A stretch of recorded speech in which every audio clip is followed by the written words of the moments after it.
President William Ruto and the United Kingdom Prime Minister Rishi Sunak have agreed to fast-track the 500 billion green investment projects on green energy, agriculture and transport. The pact was sealed on the sidelines of the COP27 climate summit taking place in Egypt. These new clean and green investments will become flagship projects in the UK-Kenya strategic partnership, an ambitious 5-year agreement that is unlocking mutual benefits for the UK and Kenya. The KQ pilot strike today enters day 4. Kenya Airways CEO Alan Kilavuka said only 20 pilots had returned to work and more than 100 reported to be unwell. Kilavuka said there was no more room for talk, with the pilots on strike declaring their positions vacant. For pilots who haven't reported on duty, we have initiated disciplinary process, like I said yesterday. At the same time, we have also advertised today for recruitment of pilots, both captains and first officers. So we'd like to urge Kenyans and other pilots who would like to join us to please apply. You will see it in both LinkedIn and other areas. So far, there is a phenomenon. We've seen 132 pilots who have registered with our operations team to be unfit to fly, meaning that they have now called our operations department and have said that they are unwell to fly, and as part of the CBA, they are allowed to do that for 48 hours. They have a 48-hour window without providing any evidence of sickness. Suffice to say, 132 pilots being sick is of course abnormal. It is out of whack completely with the normal trends. So we believe that this is a means of trying to avoid coming to work and to protect themselves against disciplinary action. Meanwhile, the Kenya Airline Pilots Association has called on the management to agree to a sit-down with them, saying they can't return to work without signing a deal. They also say that disciplinary action shouldn't be the case because their members are ready to act only if they reach an agreement. I believe there is nothing that cannot be resolved. So to say that management will have a strong position and they will not move, they won't concede, I think I'll not speak on their behalf, but I believe that is not what's going to happen. In any situation, we have seen bigger things in these countries. And people, when they sit and they talk, people resolve. So I am very optimistic we can resolve this issue and both parties will come up with something that is favorable to both parties. Second, about disciplinary action, we have not received it. And at this point in time, such will not really help the situation. I think the management team are wiser to understand that such actions will just exacerbate the situation. And I believe this will not be the case. We need to sit down and talk because, as you can see, our members here are ready to work. They are in uniform. They're enjoying lunch. If we agree on something, guys are ready to go to work as soon as possible. This event comes as Chief Executive Officer of Fresh Produce Consortium, Oxigere Ojapat, says they have also incurred losses as they're losing income from produce over 100 tons of food. I know that KQ pilots are on strike. We are currently having challenges with an average of 100 tons not being able to be airlifted per day. 25% of it being meat, 75% being fruits, vegetables, and herbs and spices. That's a loss to us. And perhaps leads me to a point of saying, can government of the Republic of Kenya provide cargo flights? Because we may be easy to negotiate with a few pilots, because we don't have a single cargo flight in the country. PS and CS, I don't think we are asking for too much. Now, the Education Task Force took their team to Kisumu, where they collected views of different challenges facing the education sector. Stakeholders mainly raised concerns over the CBC implementation, cost, as well as the early transition from primary to junior secondary. They further said that most parents and teachers were not prepared for the new curriculum. There is the issue of the cost of CBC. We find that CBC is extremely expensive to the parents. The introducers of CBC really looked at what and why. What is the content? Why was the objectives? They did not look at how, and the how is the training of teachers. Teachers were not adequately trained. Most schools, particularly in the rural areas, they are not prepared. There are no classrooms, there are no workshops, there are no human resources, and we are talking about implementing CPC. Now, members of Parliament have poked holes on the move by the government to send troops to the troubled Democratic Republic of Congo at a cost of 7.2 billion shillings. This follows revelations made by Defence Cabinet Secretary Ednah and Vice Chair Defence Forces Francis Agola, who said that the cost was for an estimated period of 1 year, with the taxpayer set to bear the burden. This is Newswire. I'm Dennis Alceto. Good morning.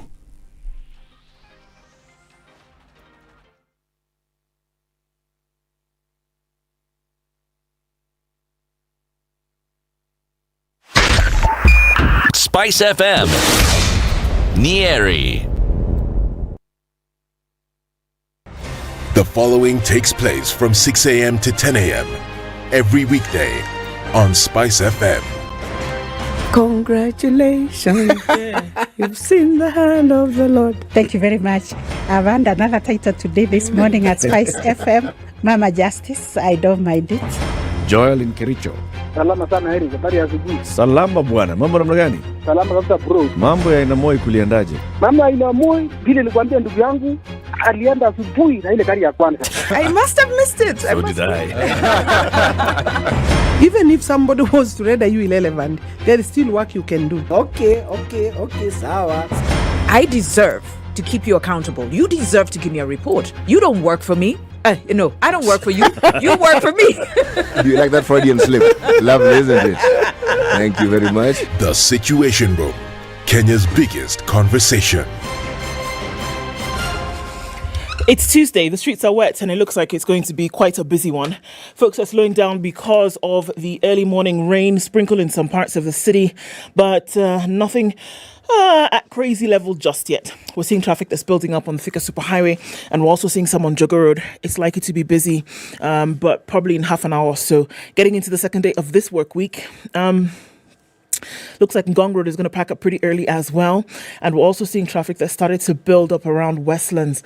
So we'll keep an eye on things. Can you help me out here? Let's know what's going on where you are. SpiceFM KE on Twitter. We want to keep things moving this morning.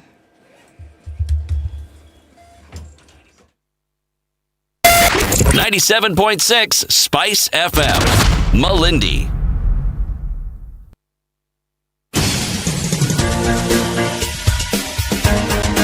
This is The Situation Room, the home of hard-hitting political commentary and penetrating insights about the state of the nation. This is a talk radio experience like no other. The Situation Room, a place for hard truths, debates, and elevated conversations. The Situation Room, witty, political, engaging, deep, controversial. In the room, we have C.T. Muga, researcher, academic, seasoned political observer, a fountain of wisdom in these politically uncertain times. Ndu Oko, Nigerian by birth, Kenyan by choice, communications expert, Pan-Africanist, a truth seeker and believer in people power, and Eric Latif, agent provocateur, the man in the chair, seasoned journalist, news hound, a man who believes in punching up, not down.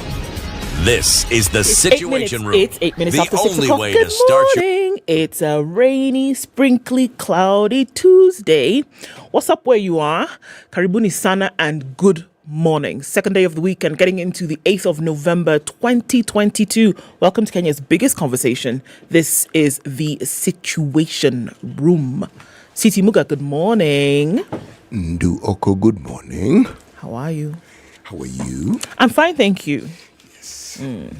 I'm half there. Yeah. Oko at least. Yeah. Okay. Did you watch, what was it called? Prince of Thieves. And there was the Little John. And there was it? No, it was The Princess Bride. Did you watch that movie? The Princess Bride. I just remember. You do need to make up your mind. Okay. The Prince of Thieves or the Prince of the Thieves Bride? Which one? Prince of Thieves, because that was Kevin Costner. It's the other one, The Princess Bride. And the guy was saying, he's only half dead. He's not fully dead. He's only half dead. Did you watch that movie? I think so. Yeah. It was a long time ago, wasn't it? Yeah, it's an old one, but I thought it was really. I just remember that when you said Uko half, are you there? Uko at least. Only half dead. That's how they would say Uko at least. He's only half dead. Yes, half. Half. Yes. How are you, Eric? I'm fine, thank you. Fantastic. How are you? I'm well, thank you. Negua.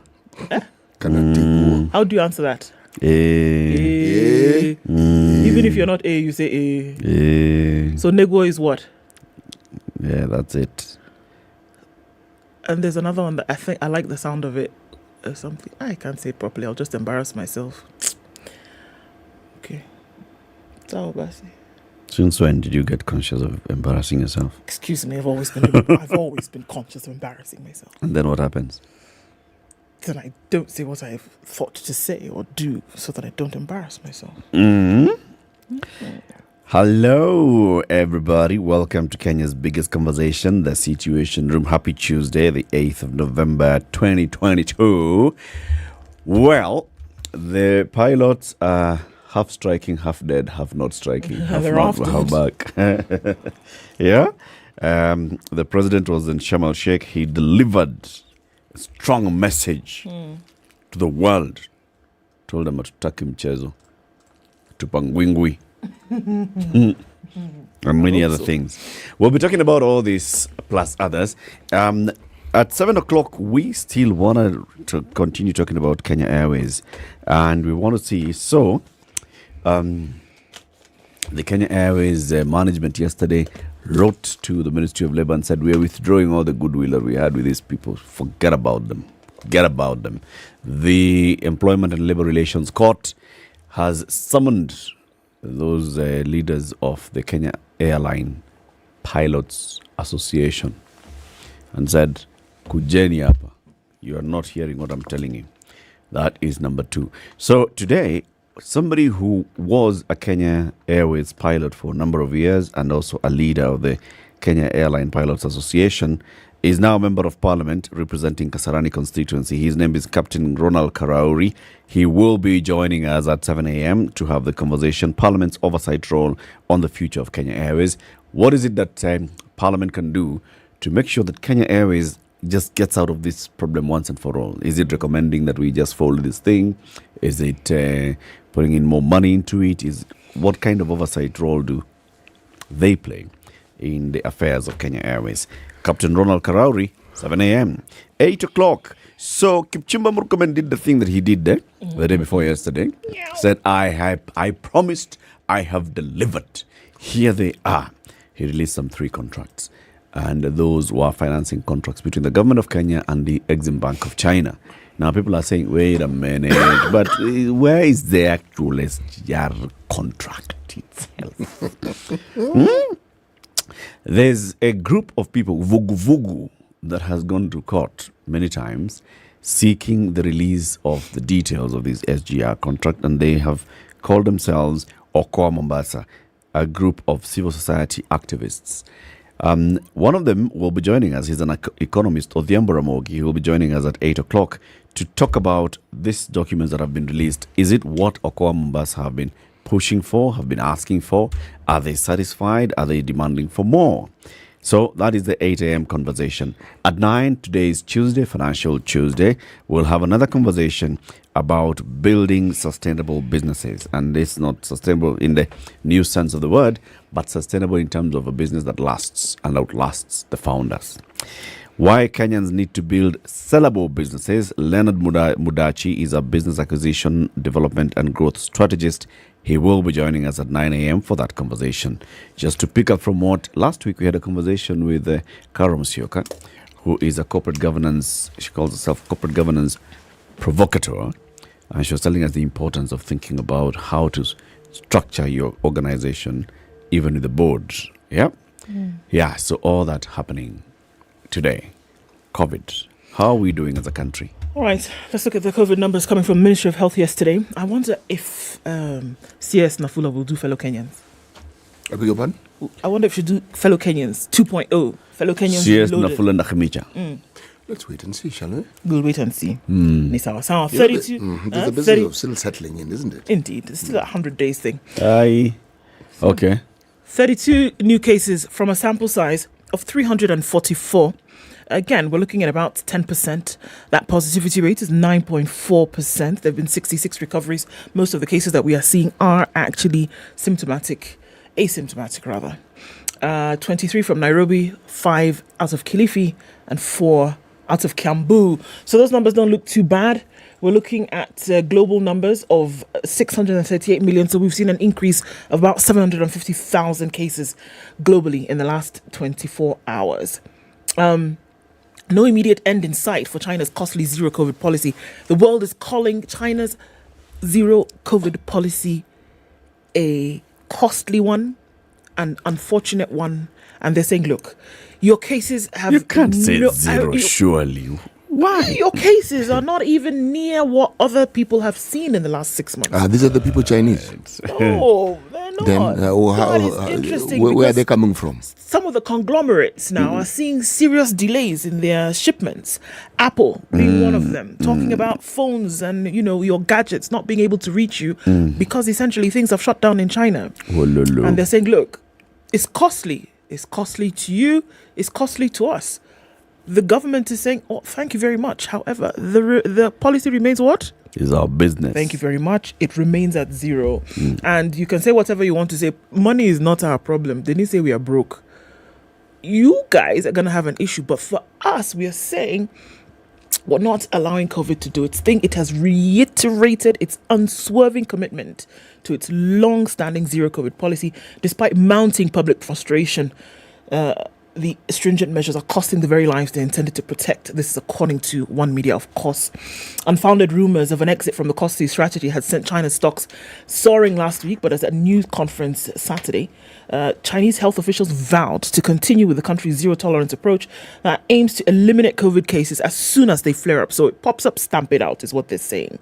The campaign has kept infections and deaths low, but they're saying it's at a great economic and social cost as new fast-spreading variants make containing the virus near impossible. You cut off one head and another one grows. Practice has proved that our pandemic prevention and control policy and a series of strategic measures are completely correct and the most economical and effective, according to Hu Jiang, who is a disease control official, when asked if China would adjust its COVID policies in the near future.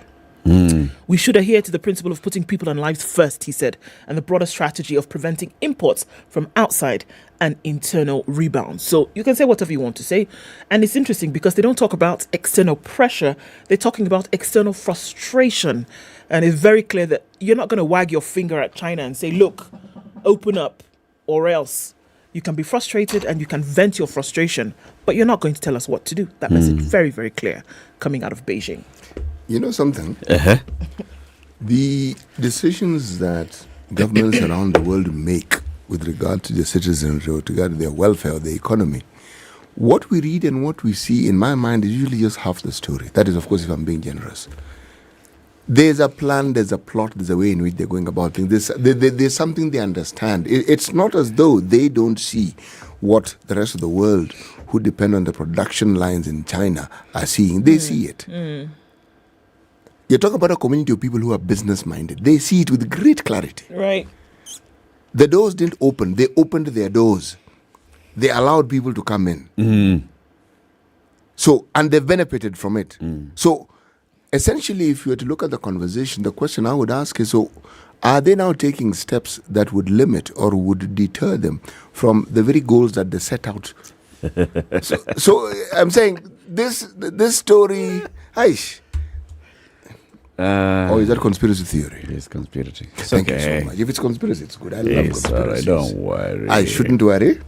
Just be happy. Mid-November is coming. I predicted that from mid-November, Xi Jinping will start opening up the country. He'll have secured himself and his lifetime presidency. Mid is coming. 7 days to go. Yep. Tutaona.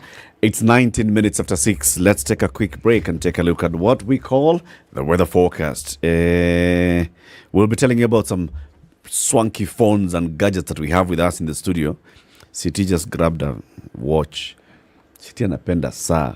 The watches are good. Na anakuanga late. First of all, these are which talk to you. Very good. A watch is an accessory, guy. It's not supposed to tell time. It's not supposed to make you be on time. No. It can tell you time, but... Yeah, you being on time, that's an added advantage. I mean, this... Come on, for heaven's sake. For heaven's sake. All right, keep it here for more on that. The Samsung phones. Good morning.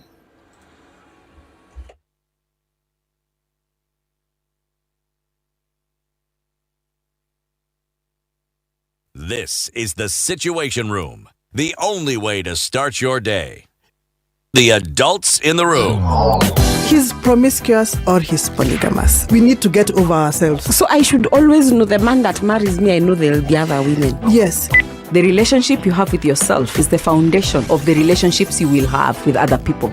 things that we never talk about. 3 things. Stop, breathe, and relax. Whether it is matters of the heart, finances, or work that's weighing on your mind, worry not. Tune in to Adults in the Room every Monday to Friday from 7 p.m. to 10 p.m. The adults in the room will help you stay winning. Only on 94.4 Spice Light rain FM. in Nairobi at 17, highs of 25 and lows of 16. And we're looking at partly cloudy conditions at 13. In Nakuru, we'll go to highs of 24 and lows of 12. It's cloudy at 15 in Nyeri, highs of 22 and lows of 15. And we'll see lows of 13 in a clear Eldoret, going to highs of 25. It's raining at 25 in Mombasa, highs of 30 and lows of 24. And we'll see rain showers through Malindi this morning at 26, going to highs of 31. 19 and clear in Kisumu, highs of 28 and highs of 27. We realized in Kakamega, where it's currently clear at 17. Looking at clear conditions at 17 in Kampala, highs of 25. And we'll see highs of 31 in a mostly sunny Dar es Salaam, currently at 24. The rain is coming down in Johannesburg, highs of 18 and lows of 12. And cloudy conditions for now in Lagos at 26. We'll go to highs of 32. We'll see highs of 31 in a rainy Kinshasa this morning at 25. Let's look out into Beijing, where it's sunny at 12, highs of 17 and lows of 2. Clear conditions at 10 in Paris, highs of 17, and we'll see highs of 15 in London, where it's raining at 15. Okay, looking into New York, still Monday night, coming into Tuesday, we'll see clear conditions through today, highs of 24 and lows of 8.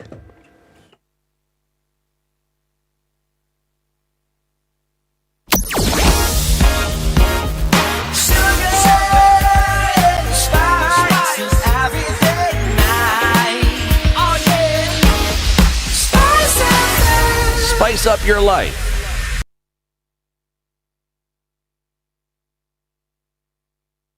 Mature, intelligent talk every morning. Spice up yourself. 2 after 6. Good morning, Julius. He says, good morning, Spice. Tyrone Sweya Wood Ajigo is tuning from Nyeri, Mombasa, and says good morning as well. Good morning, folks. Happy to connect with you in the airwaves once again. Kapondo Kasipul is tuned in. That's where Tuti Dan is. Mm-hmm. Helen Nyakianda Njogona says good morning. Cyprian Mora is tuned in from Nakuru. And Andrew Franklin has other things to say. Good morning to you. Duncan Erot is tuned in from Sarira, Somalia. Good morning, lady and gentlemen. Kemal Anthony says good morning. Sikunjema from Nyahera in Kisumu. That's where Jermaine is this morning. Capsibet is offline and is saying, which channel number can I tune into? Charles Oenga has that question. Wandabwa, good morning. He says, good morning. Good morning to you. We see you. Karibu sana. James Muli Kimanzi says, good morning from Mombasa. Changara area in Kopia is listening. That's where Dixon is this morning. Edwin Machabe says kutoka Borabu, Nyamira County. Robertson Bogo is tuned in. Laurent Mboya, in French we would say Laurent. Good morning to you and thank you for joining us this morning. Quite a number of you online right now. Newton, we see you. Good morning to you. James Omido is tuning from Mombasa. Just couldn't wait to hear CT Muga, Eric Latif, and the Duchess herself away. Duchess comes in the evening. If I take her title now, there will be fight.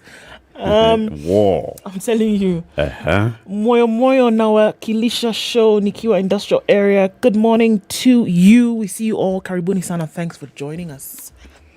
Welcome, everybody. City? Yes. Mauritanian? Yes. Okay. It is only the water that spilled. The bowl is not broken. That's a proverb. Yeah, got it. It is only the water that spilled. Yes. The bowl is not broken. Yes, I wasn't auditioning for a part in a play. No, Okay. not today. Yes. Okay. What should I have said? It is only the water that spilled. The bowl is not broken. How does that sound? Good. You're all right. Or perhaps third version. Try another one. It's only the water that has spilled. The bowl is not broken. It is only the water that has spilled. Is the bowl broken? Is the bowl broken?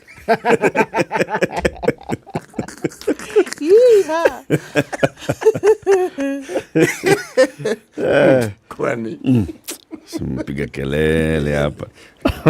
Bowl iko intact. Ni maji tu. Imemwagika. Kenyan proverb. Okay. A good one. Let's take a look at the newspaper headlines. What's on the front pages? All right, front page of the Standard this morning. Load of hot air. How about those two words making a debut again? Murkomen fails to give the SGR contract. Transport CS sensationally announced the government had made public the standard gauge railway contract between Kenya and China, but it turned out to be bits and pieces of the pact. Apparently, he needs Chinese permission to make it public. Also on the front page of the Standard, UK to fast track 500 billion shilling projects. That would be interesting to look at. Parents, teachers differ on what next for CBC. On the front page of A Very Fat Nation, reversed. Ruto has overturned a dozen decisions made by Kenyatta, including restructuring government, revisiting cancelled multi-billion shilling projects, and scrapping subsidies as he fashions his own administration. In moves that appear to send a message that his predecessor got things wrong during his tenure, the president has targeted several policies, directives, and programs that were at the heart of the Uhuru administration. And I'll tell you what those are later. City, Business Daily. Village market eviction row splits Koinange kin. Village market. Oh, that story still. Yes, it hasn't gone anywhere. Yes, daughter says case filed without consultation. Co-administrator moving to court to strike out case. Ebu. Do you know that story? I saw the news. Give a little tidbit. No. Yeah, someone has come and said, the village market. This is our land. Yeah. This is our family's land. Yeah. All this time. You've been here for 21 years? It's ours. But it's our land. What do you mean? What do you mean? You take your things and leave us our land. Take your markets. Take it to your village. Thank you. The Koinange family split over a petition filed last month by one of the administrators of the estate seeking to evict the upmarket village market mall and the Tribe Hotel over claims the land on which the property stands belongs to them. Yes. The case, by the way, was filed on November 30th. Yes. Okay? Yes. Not until this year. Yes. By lawyer Ashford Mogwoku on instructions by Peter Mbiu Koinange, one of the administrators of the estate. Okay? Now they say that the dispute with Green Hills Investment, the people who own the mall, they say that is the case. Now remember, there's an objection. The objection is by Isabella Wanjiku, a daughter of the former provincial commissioner Charles Karuga Koinange, who says that the case was filed without consultation or knowledge of the co-administrators. Estate administrators, not one. One administrator takes matter to court. Other administrator now says, excuse me, we were not consulted on this particular case. So, excuse me, hold. We did not say that we should come to court. No. Yes, not consulted. Allah. By the way, what isn't being said is whether they agree or not agree. It's just that they were not consulted. Yeah, so far. Yeah, but this story is interesting. It's quite some. No, it's but also, when you hear Koinange, they should always come up with which Koinange. Yes. This particular Koinange is a former PC. Former, provincial commissioner. And this gentleman also became even a PS. Yes. The Koinange that people know is the Mbiu. Is the Mbiu. Yes. Who was a minister. A minister for the longest time in the state and a great whisperer of the late former president Jomo Kenyatta. Yes. So, anyway, the saga unfolds and it continues. It continues. All right, let's take a break. It's 29 minutes after 6. We are live on SpiceFM and we are live streaming the show online like we do every morning, reminding you about everything that we're talking about this morning. This Samsung gadgets, we'll be telling you more about them, and we'll also be telling you about where to buy a piece of land in that place that we told you, next to the SGR. Where is it? Olive Garden. Thank you. Hiya. The Week of the Italian Cuisine in the World is a worldwide initiative of the Italian Foreign Ministry Affairs and International Cooperation. It's aimed at promoting Italian food and wine tradition as the distinctive traits of Italian identity and culture. We'll be telling you more about this week of Italian cuisine and what you need to know more about. Let's take this quick break. We'll be back shortly. This is the Situation Room, the only way to start your day. London Mulo DJ Absolute. When the gang is together. Got the sugar, got the spice. Yorada. Yes. I have missed you like hot hamburgers. Yeah? Like hot hamburgers. You know, bad boys give more money than you can count. Hey, bad boys give more money than you can count. If it's fun, it's funky, it's fresh, you're definitely going to catch it here. I don't know what you do every day from 11 a.m. to 3 o'clock, but if I were you, I'd tune in to Sugar and Spice only on 94.4 Spice FM, Nairobi. So if you say it's on, then it's on. Yeah. All right, still moving in certain parts of the city this morning. We're looking at it coming heavy off the Thika Superhighway. It'll be there for some time. The service lanes looking pretty good. You want to use those. Remembering that we're looking at a sprinkle in most parts of the city this morning, so you want to take it easy there. In about half an hour or so is where we will see the difference that comes later. SpiceFM KE on Twitter. Let's talk there.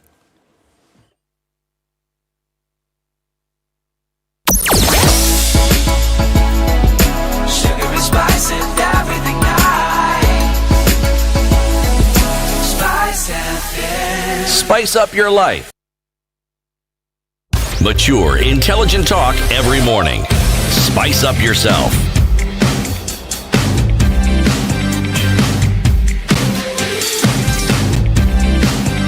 Mornings done right. 94.4 Spice. So, Kipchumba Murkomen released some things the other day, and the Standard is saying this is a load of hot air. Pages 6, 7, and 8. Let me take you to pages 6, 7. This man is auditioning for that play I mentioned. Yeah, clearly. Haya, tuende kwa page 8.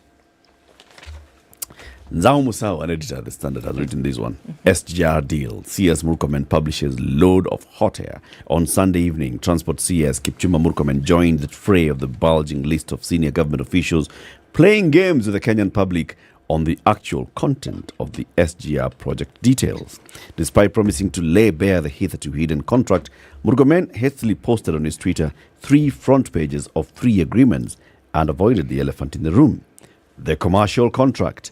In effectively joining the game of musical chairs, which has featured, among others, retired President Uhuru Kenyatta, Murkomen unveiled the buyer credit loan agreement between the government of Kenya and the Exim Bank, and the preferential buyer credit loan agreement between the same 2 entities. The third document was yet another buyer credit loan agreement relating to the Nairobi-Naivasha SGR extension. He did not post the commercial contracts between the Kenya Railways Corporation, the China Road and Bridge Corporation, on both civil works and the locomotives. Waziri share with us the commercial contract valued at 3.8 billion shillings and any addendum.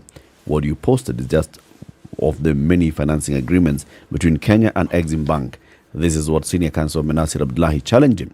The contract that Abdullahi was speaking of is 2-in-1 contract. On one is the supply and installation of facilities, locomotives and rolling stocks, and the other is on the construction of civil works on the Mombasa SGR project. Both are voluminous documents which are now in the Standard Group possession. The first to be signed was the civil works one at a cost of 220. This is what? Billion shillings, and whose letter of award to CRBC went out on July 10th, 2012. As soon as the offer landed, CRBC's General Manager Lee Chiang dispatched an acceptance letter the same day.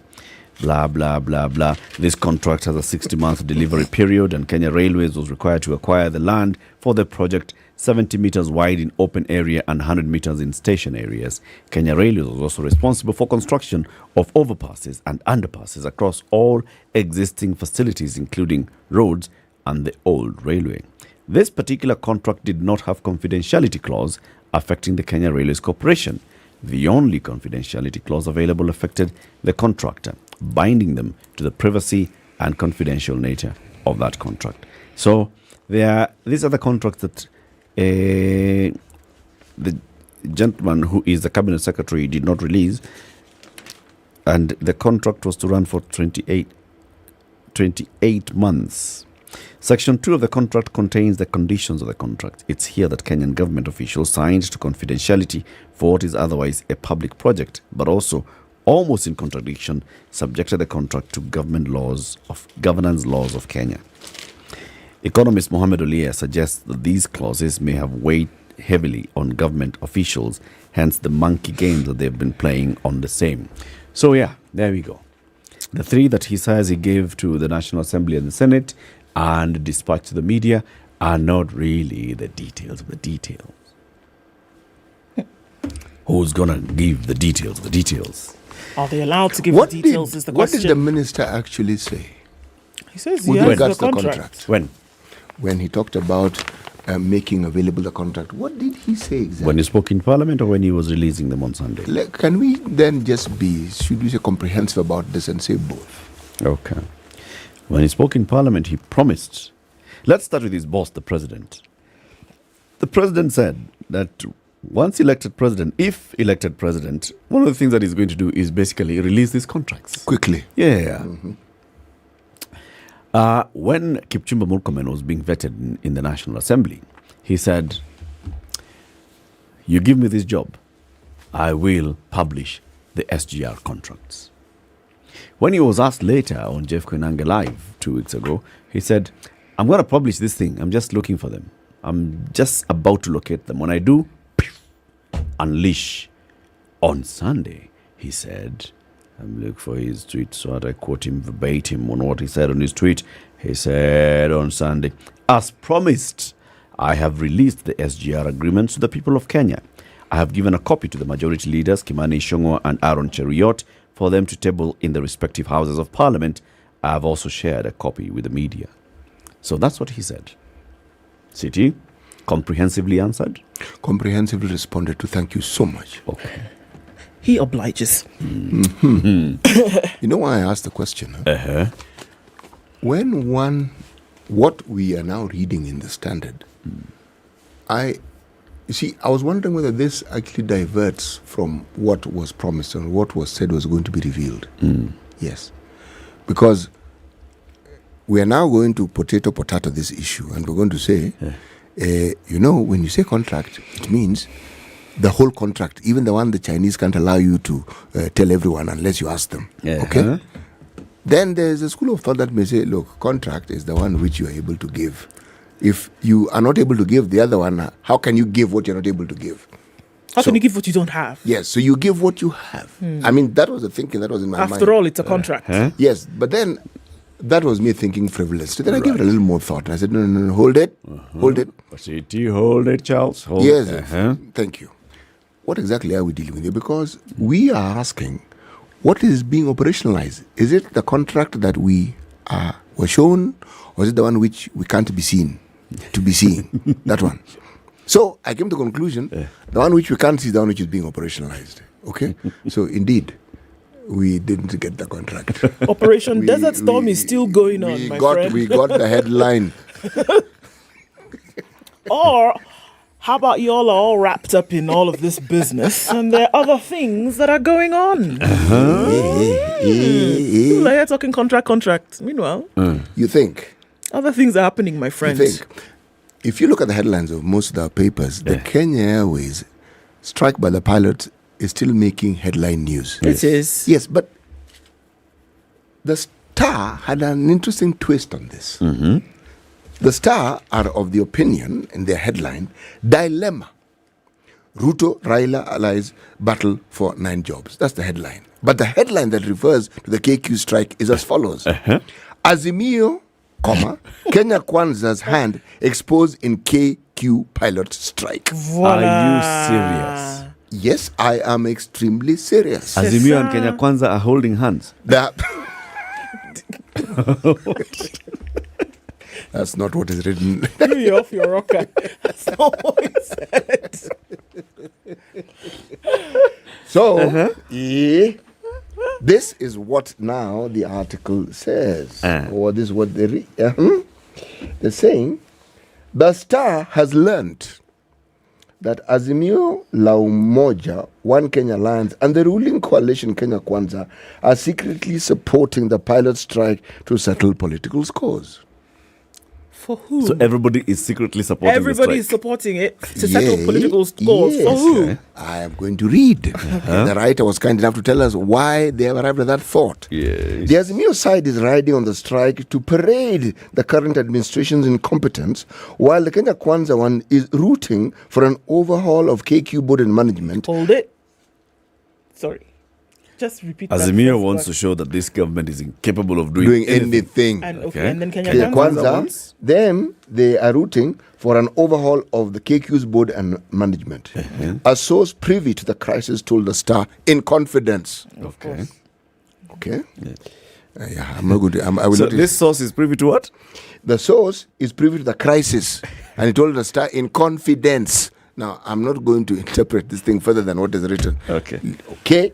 Top officials in government believe that key people in former President Uhuru's regime continue to benefit from the alleged mismanagement at the national carrier, the source said.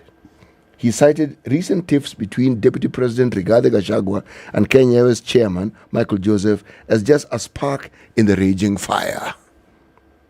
The trade unions in support of the pilot strike revealed that top officials in the current government and opposition are backing the 400-member association. There's a lot happening behind the scenes. While the strike is building a case for the opposition, some people in government want KQ board and management disbanded. Okay. So everybody has seen an opportunity in this crisis. Everyone. And everyone is riding the wave. Everyone. And even the media has seen an opportunity to interpret this thing. Good grief. Okay. Well, not far-fetched in this country. Far-fetching things. It's in Kenya. Far-fetching things. So it's not beyond the imagination. All right. So it seems as though the president is reversing a lot of what his predecessor did. He's overturned a dozen decisions made by Kenyatta. And that's on the front page of The Nation today. Appointment of 6 judges. That was very clear. I think that was day one, right out of the blocks. And he said, okay, what? 6 judges not appointed? Boom, boom, boom. Here we go. Swore them in. Let's get down to business. Reverting port operations and cargo clearance to the port of Mombasa. That went back really quickly. Scrapping fuel and UNGA subsidies. Said, let this market struggle on its own and then be able to regulate and determine the prices. He's disbanded the DCI Special Service Unit. He's transferred the National Police Service budget from the Office of the President to the Office of the Inspector General of Police. The revival of the cancelled 56 billion shillings Greenfields JKIA terminal. Abolished the Kazim Tani program, making public the SGR financial agreement. Reopening at least 26 alcohol manufacturing firms that have been shut down during the previous administration, and reinstating sacked Kenyatta University Vice Chancellor Professor Paul Wainaina and the university's council. So the story is carried on page 7, and it's saying, look, is he forming his own administration, or is he trying to... So this is an analysis. Give the finger to the previous administration. So it's an analysis. It's a story. It's a combination, an analysis of the things that he's done. And the question in the headline is he moving to undo Uhuru's policies to spite, or is he forming his own administration? Oh, so is he revisiting? Saying some of the things that you did. Interesting question. You know, this particular conversation, I find it strange, to say the very least. Because we speak of this particular administration as though the deputy president was not part of the previous one. Well, many would argue. He has said however way you want to look at it, he has said many times that he was not. He said that he went about and he did what he was asked to do. And at some point he was, what's the word I'm looking for? Excommunicated from government, from the administration. So he went along his merry way. He has to drawing a salary, but hey, what's a man to do? He was representing his constituency, which is Ruto. Wasn't he just? Just inside 2 months since his inauguration on the 13th of September, Dr. William Ruto has already reversed at least 16 key policies, directives and projects by his predecessor. Last week, President Ruto's government oversaw the reopening of 26 alcoholic manufacturing firms that had been shut down by the government over tax disputes. And he said, according to Deputy President Rigathi Gachagua, that factory was paying about 50 million shillings in terms of tax every month. Why did we go and shut it down?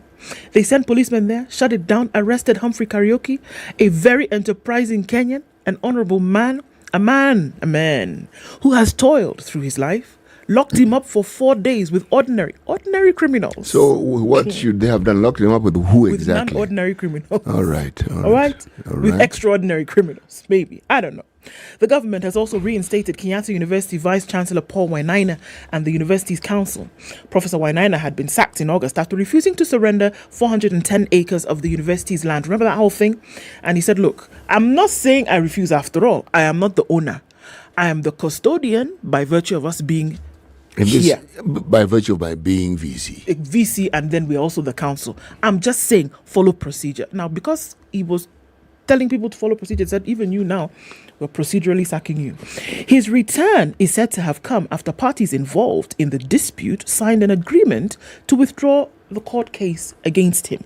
The president started stamping his authority once he was sworn in, with his first act in office being the appointment of the 6 judges rejected by President Uhuru Kenyatta over alleged integrity issues. He didn't even think about it. He said, how many did not get the thing? 6 of you. Oh yeah, come, do, go. State House the next day, boom. 20. Let's go. We're not. And then said, you know what?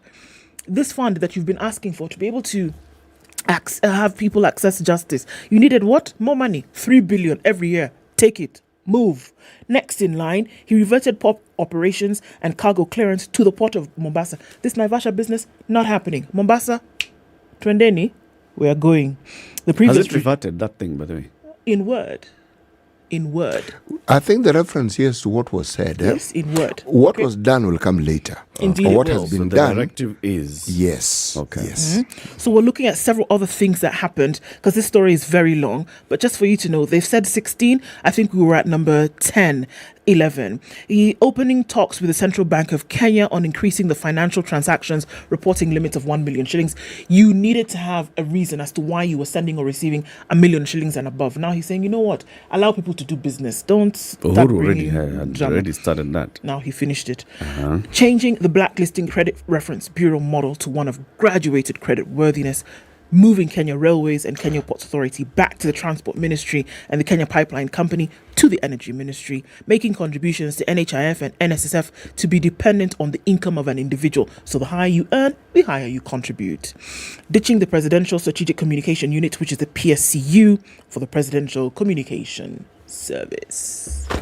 So the question is he stamping his authority and charting the path for his own administration? Or is he saying, look, a lot of what was done in the previous administration is absolute rubbish? Well, apart from the order on port operations, that you could say this is something that the other administration had said, we are going this direction. The president says, no, take us a few steps back. The other one is what? Failure to appoint the judges. He did not reverse the appointment of judges. He just appointed judges who had not been appointed. So, one could say, okay, so he has done something that the other administration was refusing to do. But everything else is normal administrative work. He's reorganizing his government.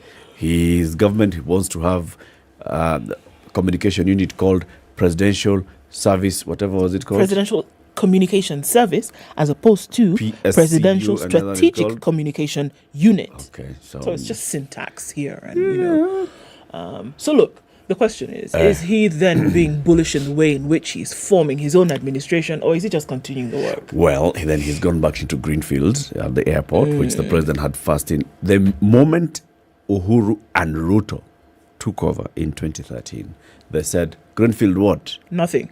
Cancel it. So that was a joint decision when they were at the height of their bromance. As was this 26 booze operations that they shut down, eh? They did it together, no? This one was just the other day. This one was when Ruto was in the opposition. When Ruto was in the opposition, I like that. All right. So they didn't do it together. No. Nisawa basi. Okay. So the president's nominee for Inspector General of Police will be vetted by the National Assembly today. Japhet Koome will be vetted jointly by the Standing Committee on National Security, Defence and Foreign Relations of the Senate and the Departmental Committee on Administration and Internal Affairs of the National Assembly. He was nominated by President Ruto to serve as Inspector General of Police, and it's now upon Parliament to approve or reject him. If approved, the man will replace Hilary Mutyambai, who requested to resign from his position on medical grounds. Senate Speaker Amason Kingi, in a communication to senators, said that the chairpersons of the two committees will co-chair the joint sittings and the secretariat to comprise members from the two houses, with quorum being as stipulated in standing orders. So this person, basically Engineer Japhet Koome, who has until recently been the boss at Keganjo Police Training College, is set to become the new Inspector General of Police. Yeah. There are those who ask the question, and I'm one of them. We have this vetting process where everybody goes through so far. Yes. So why the vetting process? Well, I asked myself the question, and I even have a response. It's actually very important. Yes. Why? It's important because one of the things that you get to see if you take the time to actually listen, you can look at what it is that the people who are interviewing represent.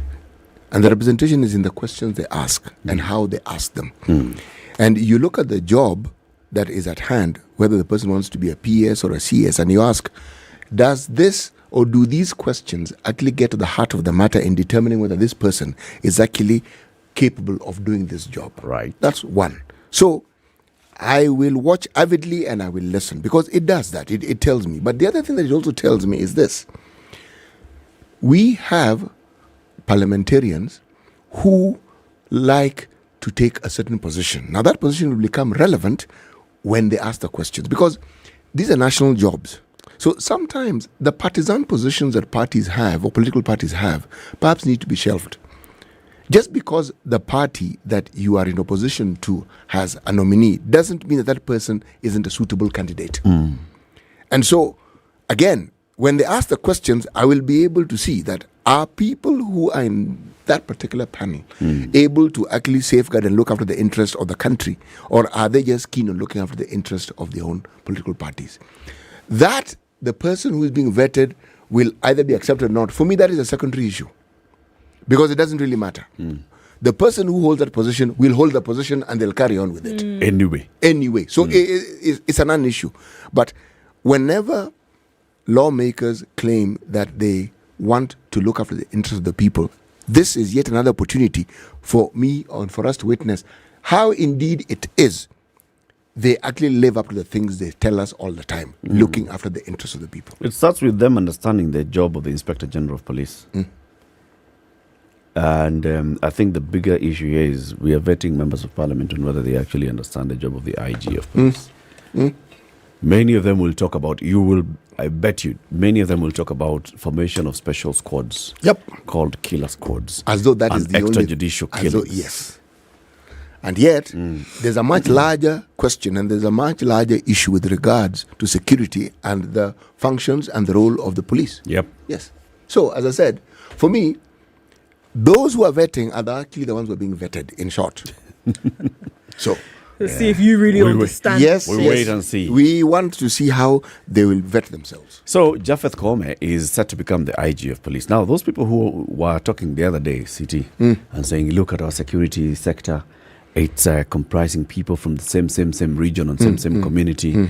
And they started with the CS for Defense, Musomali. They said Acting Inspector General of Police, Musomali. New DCI, Musomali. DPP, Musomali. So what are they going to say about this? They even threw in the CEO of the Ethics and Anti-Corruption. As a Musomali. He's not really. Yes. Then now, if this man becomes the IG of police, so let me tell you what's going to happen. Okay? Please the Inspector General of Police is going to be Meru. The CS for Interior is going to be Meru. Chief Justice. The Chief Justice is going to be Meru. Okay, Sasa, if you're talking about... Now we've balanced. Now it's balanced. Trended. In the meantime, the acting IG of police, Nur Gabo, is directing officers to enforce tax collection to help the government seal budgetary gaps. Let me repeat. Sorry, please. No, I was this one... Let me as those so that everybody understand. Répétez, s'il vous plaît.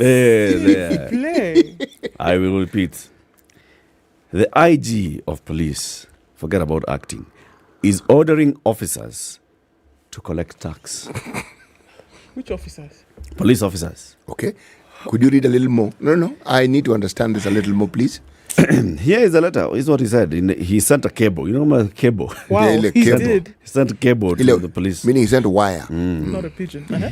As well known to you all, one of the core functions of the government is provision of services to citizens. This critical function is therefore reliant on the government's ability to collect revenue.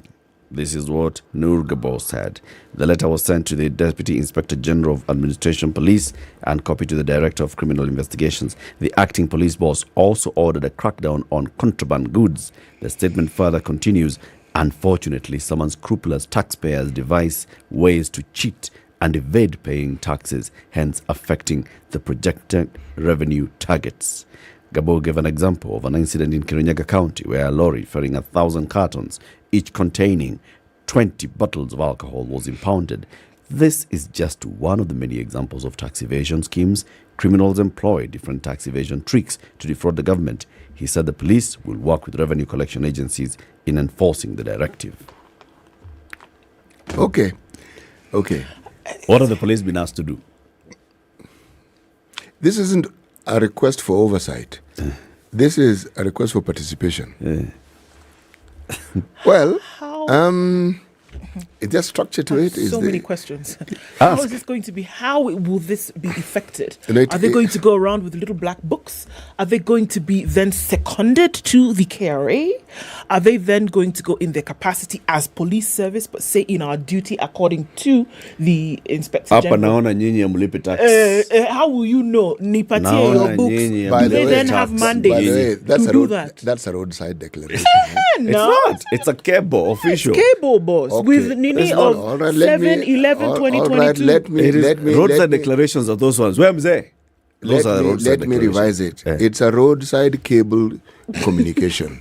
Yes. I'm asking, so what is going to happen? Are they going to be on the beat and then they go, you know what? Able to Ingiapa. Eric. You know the need, what are we saying? No, here? the need. Will they be seconded to KRA? Unatengeneza pombe. Amkai kama mmelipa tax. Actually, the police do have a role. They do. They do have a role. However, is there the adequate infrastructure to allow them carry out this particular role we're talking about? The issue is the how-to. Because if you leave it open, this isn't even Pandora's box. It's the factory where Pandora's boxes are made. The amount of frustration that will be carried out on people over this tax matter, if you're going to allow police then to do it in the manner in which we already know they will. Somebody's going to have a feeling, put your finger in your mouth and stick it in the air and then walk down the road and figure out, okay, this guy doesn't look like he paid tax for the last 6 months. Prove otherwise. You know what came to my mind? Is, at the traffic lights when you stop and there are all these traffic policemen. Question number one. Lower your window, please. Where can you chini? Okay. Tax certificate you paid for this car. You see, the same way we were asking whether the legislature, the people in the public gallery right now, are the people who are doing the vetting, not the one who is being vetted. In this case, it is whether you know how the police are supposed to be carrying out this job. It is not a matter of. It's not a matter of whether it is on the other side now. It is you. But if you look at that example that he gave, he said a truck on the road, right? A truck is carrying 1,000 cartons, each of them with 20 bottles of alcohol. All right. Mm-hmm. So impound that truck, and you want to find out greater details. So, for example, uko na ile silia KRA, uko nayo ama hauna. That is as basic. Kama hauna, tuite watu tupeleke impound the truck. Ita watu wa KRA wa deal na wewe. Kama uko nayo, sawa endelea boss. Makes perfect sense. You see, perhaps there are details of that particular cable that we're not privy to. Okay? But this gentleman isn't off his rockers. It's not as though he woke up in the morning and suddenly stark raving mad. Some of these things, the way they are said, is actually what is what causes a problem. But the thinking and the bringing in of the truth is the police are always involved in such things anyway. It's not as though they're being told to do something that they don't already do. Like in this time, my friend. But when you declare, you see, the declaration. Anyway, we continue these conversations. Good morning, it's 7 a.m.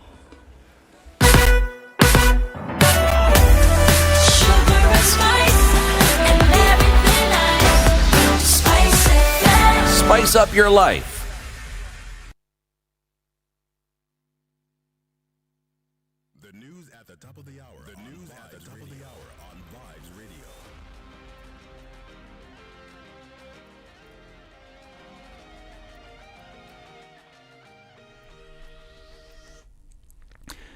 Good morning, this is Newswire. I'm Dennis Aseto. President William Ruto and the United Kingdom Prime Minister Rishi Sunak have agreed to fast-track 500 billion shillings green investment projects on green energy, agriculture and transport. The pact was sealed on the sidelines of the COP27 Climate Summit taking place in Egypt. These new clean and green investments will become flagship projects of the UK-Kenya Strategic Partnership, an ambitious 5-year agreement that is unlocking mutual benefits for the UK and Kenya. Now, the KQ pilots strike enters day 4 today. Kenya Airways CEO Alan Kilavuka says only 20 pilots had returned to work as at yesterday, and more than 100 had reported to be unwell. Kilavuka said there was no room for the talk with the pilots on strike, declaring their positions vacant. For pilots who haven't reported on duty, we have initiated disciplinary process, like I said yesterday. At the same time, we have also advertised today for recruitment of pilots, both captains and first officers. So we'd like to urge Kenyans and other pilots who would like to join us to please apply. You will see it in both LinkedIn and other areas. So far, there is a phenomenon. We've seen 132 pilots who have registered with our operations team to be unfit to fly, meaning that they have now called our operations department and have said that they are unwell to fly, and as part of the CBA, they are allowed to do that for 48 hours. They have a 48-hour window without providing any evidence of sickness. Suffice to say, 132 pilots being sick is of course abnormal. It is out of whack completely with the normal trends. So we believe that this is a means of trying to avoid coming to work and to protect themselves against disciplinary action. Meanwhile, the Kenya Airlines Pilot Association has called on the management to agree to sit down with them, saying that they can't return to work without signing a deal. They also said the disciplinary action shouldn't be the case because the members are ready to work only if they reach an agreement. I believe there is nothing that cannot be resolved. So to say that management will have a strong position and they will not move, they won't concede, I think I'll not speak on their behalf, but I believe that is not what's going to happen. In any situation, we have seen bigger things in these countries, and people, when they sit and they talk, people resolve. So I am very optimistic we can resolve this issue and both parties will come up with something that is favorable to both parties. Second, about disciplinary action, we have not received it, and at this point in time, such will not really help the situation. I think the management team are wiser to understand that such actions will just exacerbate the situation. So, and I believe this will not be the case. We need to sit down and talk, because as you can see, our members here are ready to work. They are in uniform, they're enjoying lunch. If we agree on something, guys are ready to go to work as soon as possible. This comes as Chief Executive Officer at Fresh Produce Consortium, Okisegere Ojapat, says that they've also incurred losses due to the ongoing strike. I know that KQ pilots are on strike. We are currently having challenges with an average of 100 tons not being able to be airlifted per day, 25% of it being meat, and 75% being fruits, vegetables, and herbs and spices. That's a loss to us. And perhaps leads me to a point of saying, can government of the Republic of Kenya provide cargo flights? Because we may be easy to negotiate with a few pilots, because we don't have a single cargo flight in the country. PS and CS, I don't think we are asking for too much. And the Education Task Force took their team to Kisumu, where they collected views of different challenges facing the education sector. Stakeholders mainly raised concerns over the CBC implementation cost as well as the early transition from primary to junior secondary. They further said that most parents and teachers were not prepared for the new curriculum. There is the issue of the cost of CBC. We find that CBC is extremely expensive to the parents. The introducers of CBC really looked at what and why. What is the content? Why was the objectives? They did not look at how, and the how is the training of teachers. Teachers were not adequately trained. Most schools, particularly in the rural areas, they are not prepared. There are no classrooms. There are no workshops. There are no human resources. And we are talking about implementing CPC. And members of Parliament have poked holes on the move by the government to send troops to the troubled Democratic Republic of Congo at a cost of 7.2 billion shillings. This follows revelations made by Defense Cabinet Secretary Ednah and Vice Chair Defense Forces Francis Ogola, who said that the cost was for an estimated for a period of 1 year, with the taxpayers set to bear the burden. This is Newswire. Dennis Sasseto, good morning.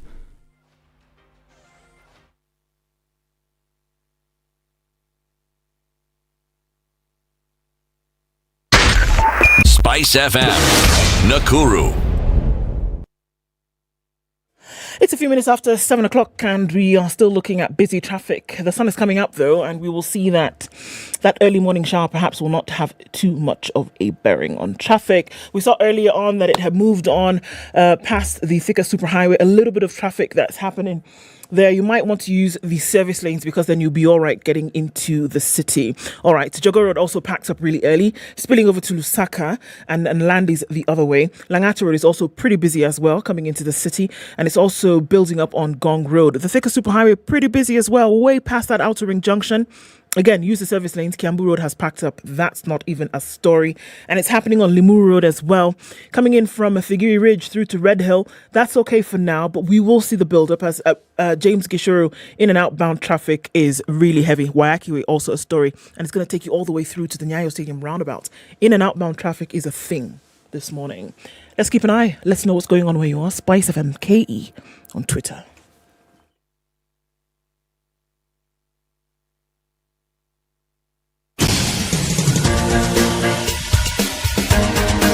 This is The Situation Room, the home of hard-hitting political commentary and penetrating insights about the state of the nation. This is a talk radio experience like no other. The Situation Room, a place for hard truths, debates, and elevated conversations. The Situation Room, witty, political, engaging, deep, controversial. In the room, we have C.T. Muga, researcher, academic, seasoned political observer, a fountain of wisdom in these politically uncertain times. Ndu Oko, Nigerian by birth, Kenyan by choice, communications expert, Pan-Africanist, a truth seeker and believer in people power, and Eric Latif, agent provocateur, the man in the chair, seasoned journalist, news hound, a man who believes in punching up, not down. This is the Situation Room, the only way to start your day. Welcome to the second hour of Kenya's biggest conversation. This is the Situation Room, live on SpiceFM, on KTN Home, on YouTube, on Facebook. Today we have promised to tell you a lot about gadgets that we have in the studio with us. I'll be telling you a lot more about the Samsung Z Flip 4. Where is it? Ndu, you took my phone. I did nothing. Samsung Z Flip 4. It's accusing me in public. So wait, right? See you later. Yeah, I'll be telling you more about this gadget. It's a beautiful phone. CT will be telling you about the Watch 5 Pro, the Samsung Galaxy Watch 5 Pro. And he'll also be telling you about, Ndu will tell you about the Samsung Galaxy Buds 2 Pro. What are those? Buds. Yeah. Earbuds. Where are they? Over there. You have them with you? They're with you wherever you go. Okay. That's the thing about the buds. Okay. They're with you wherever you go. Okay. And wherever city is, there you'll find the Samsung Galaxy Tab S8 Ultra. The Tab S8 Ultra. So you'll tell us more about it. I will. Yeah? Throughout the course of this day. I will. Yeah, okay. So because I'm a guy of Mashambas, let me tell you about Shamba. Okay. Olive Real Estate presents Naserian Ridge Phase 3, a gated community and infrastructural development located 4 kilometers from the SGR substation at Nachu, and it is only 500 meters from the Ngong Suswa Road, providing freehold titles, beacons. It's in close proximity to schools, electricity and water. They're organizing a site visit for everybody who's interested on the 19th of November. All you need to do to book your slot is go to olivelimited.com, olivelimited.com, or you can call 0704 30 30 30, 0704 30 30 30. We have a guest in the studio. He's a member of parliament. He is a trained pilot. He is a unionist and very many other things. But before we welcome and introduce him, let him hear the day's proverb. City? From the country of Mauritania. Yeah, he's flown there. Yeah, I'm certain he has northwest of Africa. Okay. Former French colony. with the capital city that is extremely difficult to pronounce. Stop it. It is.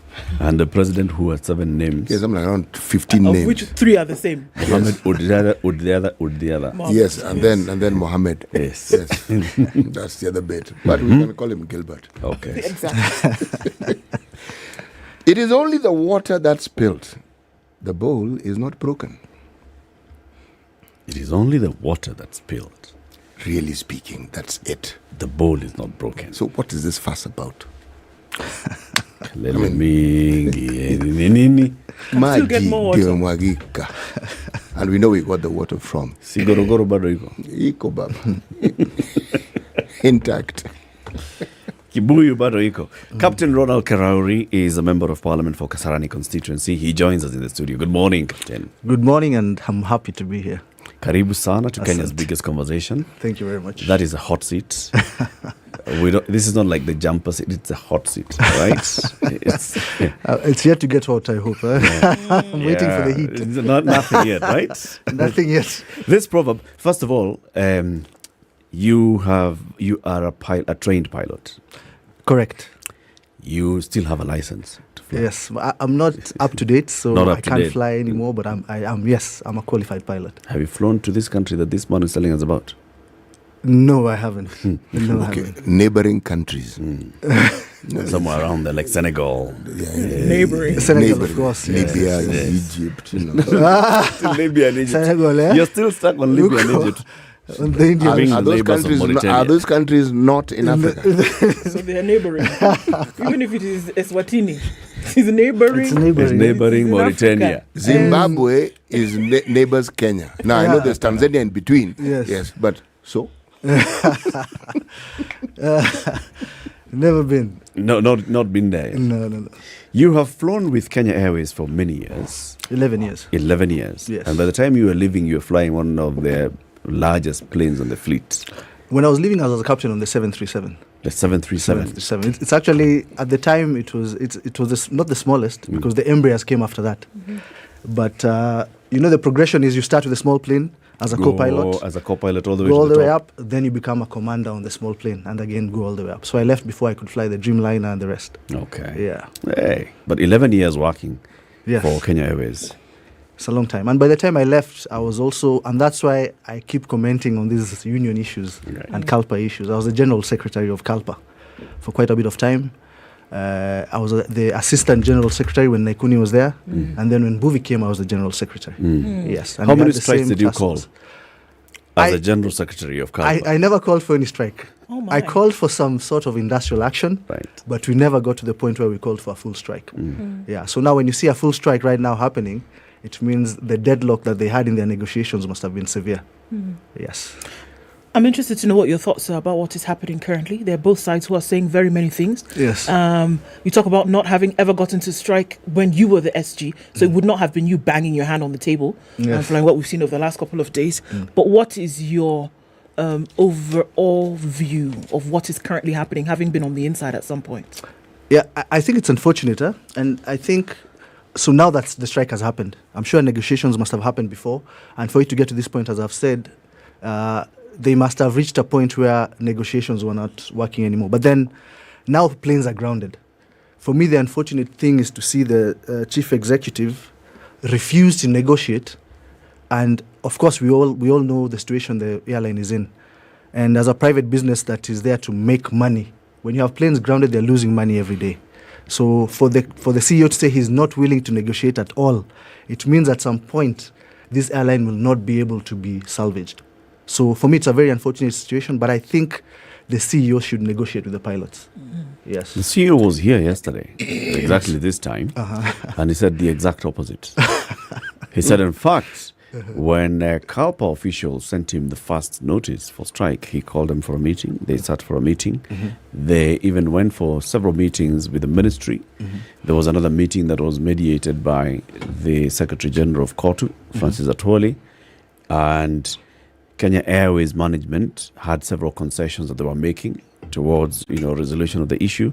But CALPA officials were adamant. What they started with is what they have continued with. They have not budged an inch. So I've dealt with the management of Kalpa. I've not dealt with the current CEO, but I think there's a culture whereby they do not appreciate or recognize, in terms of the Labour Relations Act, the collective bargaining process. So, for example, and I believe that's what happened at this point, they do drastic actions unilaterally. Then what happens is that Kalpa is trying to catch up and negotiate backwards. So when it becomes something has been taken away from you, and you're trying to just recover what was taken away unilaterally, it becomes it's not even a negotiation anymore. You're trying to get back what was taken away.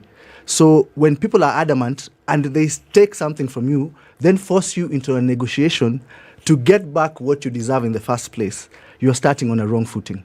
So I think for the CEO to say that and let me tell you something many people don't understand, and I had commented as such on Twitter, the people who have the most to lose are the pilots. Remember, the CEO will be there for a certain period of time and he'll have to leave. For the pilots, it's a career. They hope to retire in that airline.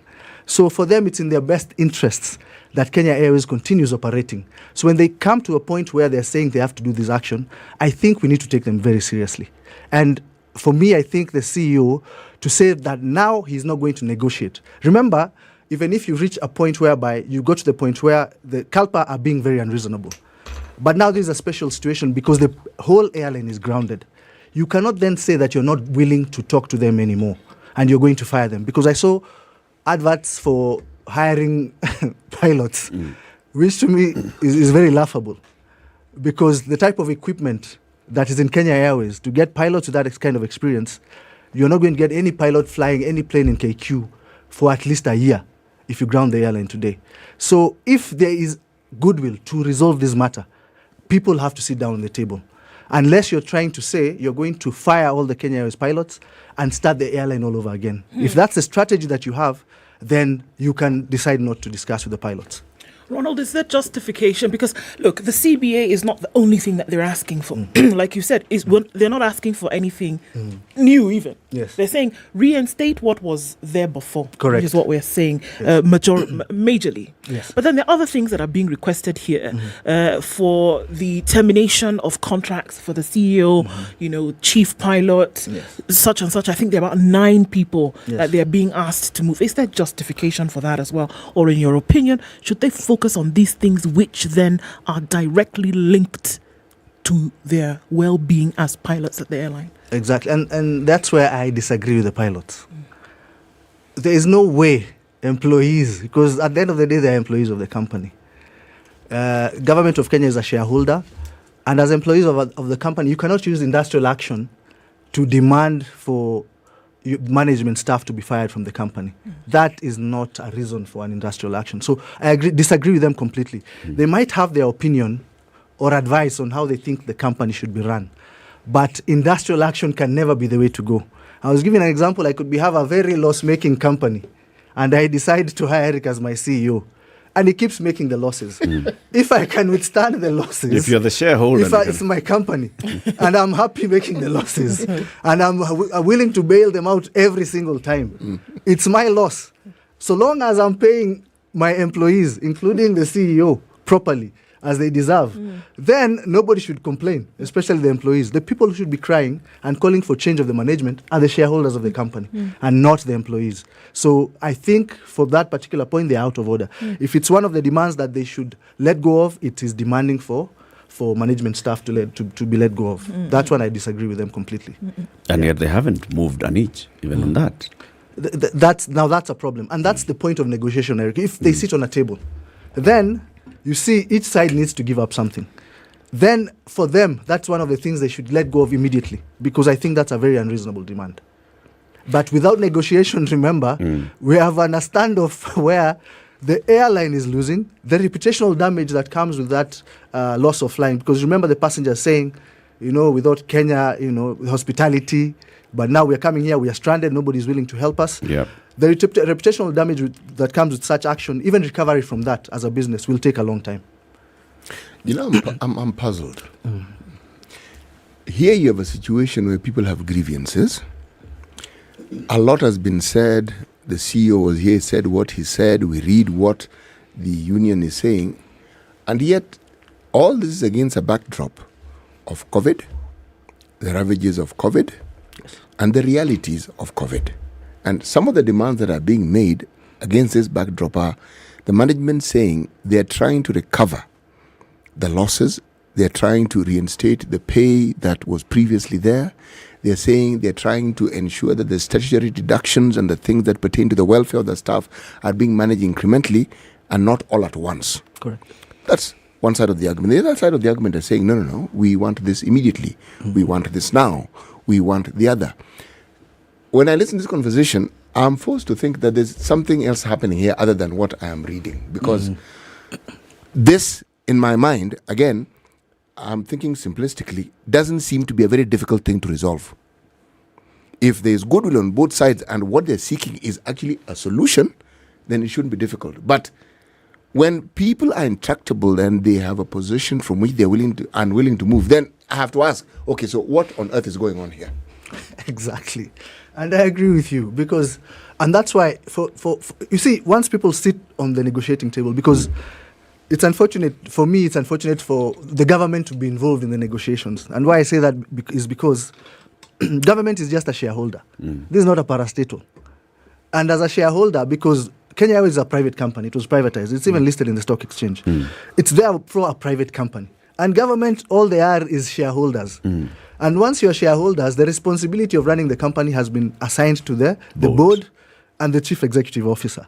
And therefore, for the CEO to drag the government in and say, negotiate on my behalf, I think it's someone trying to run away from the problem. But is the government not a guarantor in this particular case? Look, how much money has the government put into this airline just to keep it afloat and to keep it operating and to support it through this period of COVID and post-COVID recovery? So can't you say that the government has a bigger stake here? Or looking after their own interests, because their stake is huger than everybody else's. Like you said as well. Yes. They are. But you see, the problem is, when the CEO says, I'm not going to negotiate, and he knows, I think, to me, this is my opinion, I feel it's a point whereby the CEO knows the government will always step in, and as you say, because they're the biggest stakeholders, and save my skin against these negotiations, no matter which stand I take. And remember, I feel CALPA also are not exposed in terms of the media, because who comes to the media a lot is Kenya Airways, and they get a lot of this airtime. All the headlines will be Kenya Airways, and then it will be the pilots are refusing to budge. And I can assure you they're not refusing to budge. If you sit on that table, and as you said, people want those planes flying. The pilots are also sitting at home. They're the ones who are going to lose all their jobs. So even them, they want the planes in the air. If there is goodwill of negotiation, I can guarantee you people will sit on the table and those things will be resolved. Those demands for saying that they want everything to come at once, I know for sure that is not true, because I've spoken to the General Secretary. They've been negotiating how that can be paid off slowly, but there is a sticking point, which I don't think any of us in this room is sure of, as you said. There must be something that is blocking those negotiations. There's another game afoot. There must be something else. So, but my hope is there is goodwill for this airline to fly. Because at the end of the day, Kenya Airways is Kenya Airways. If it was a private company, maybe when it was privatized, the name should have been removed. So it's not Kenya Airways anymore. So that now, this attachment we have for this national carrier, because of how it's run, we could have easily treated it as a private company. Then you have competition. Maybe another airline could have come and we call it the national carrier. And it's managed well and runs well and continues to operate. Mheshimiwa, you say that you are obviously in touch with the leadership of the association. Yes. Are you saying that they have said they have not had a sit down with the management of Kenya Airways? That's exactly what they've told me. They say, we've tried to call these guys to talk to us. They have never sat at a table with Kenya Airways management. They've sat on a table with Kenya Airways management. But since the strike started, they've told me they've tried to talk to management. They say they've met people from the ministry. Yes. They've met people from the Ministry of Labour and even Transport Ministry. But the management of Kenya Airways has refused to sit with them. The statements that have come from the CS for Transport, Kipchumba Murkomen, since Saturday, about the effect that, in fact, the Ministry of Transport has taken a back step and the CS for Labour is the one who is leading in the negotiations.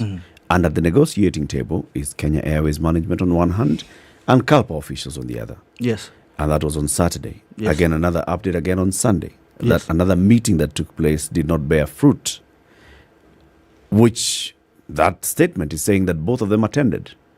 Then I need to confirm. This is strange now when the union leaders say we are the only ones who've been attending this meeting, when the CEO has said he's attended those meetings.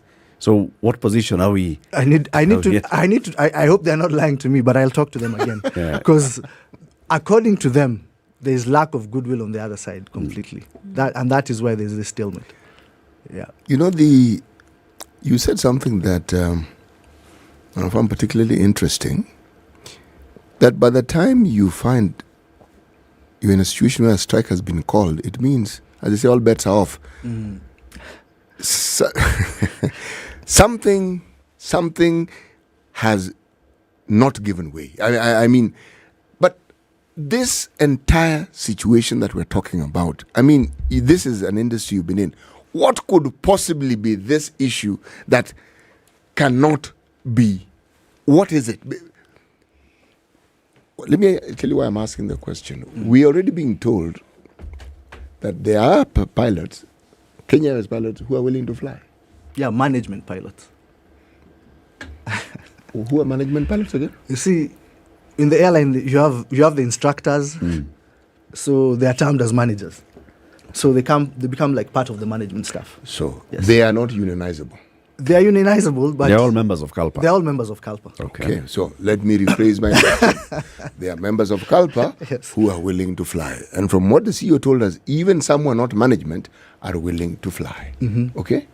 Now, whenever there is that break in that uniformity that started off when it comes to negotiation, then I, as an onlooker, looks and says, what is it that these people are seeing that I have not seen?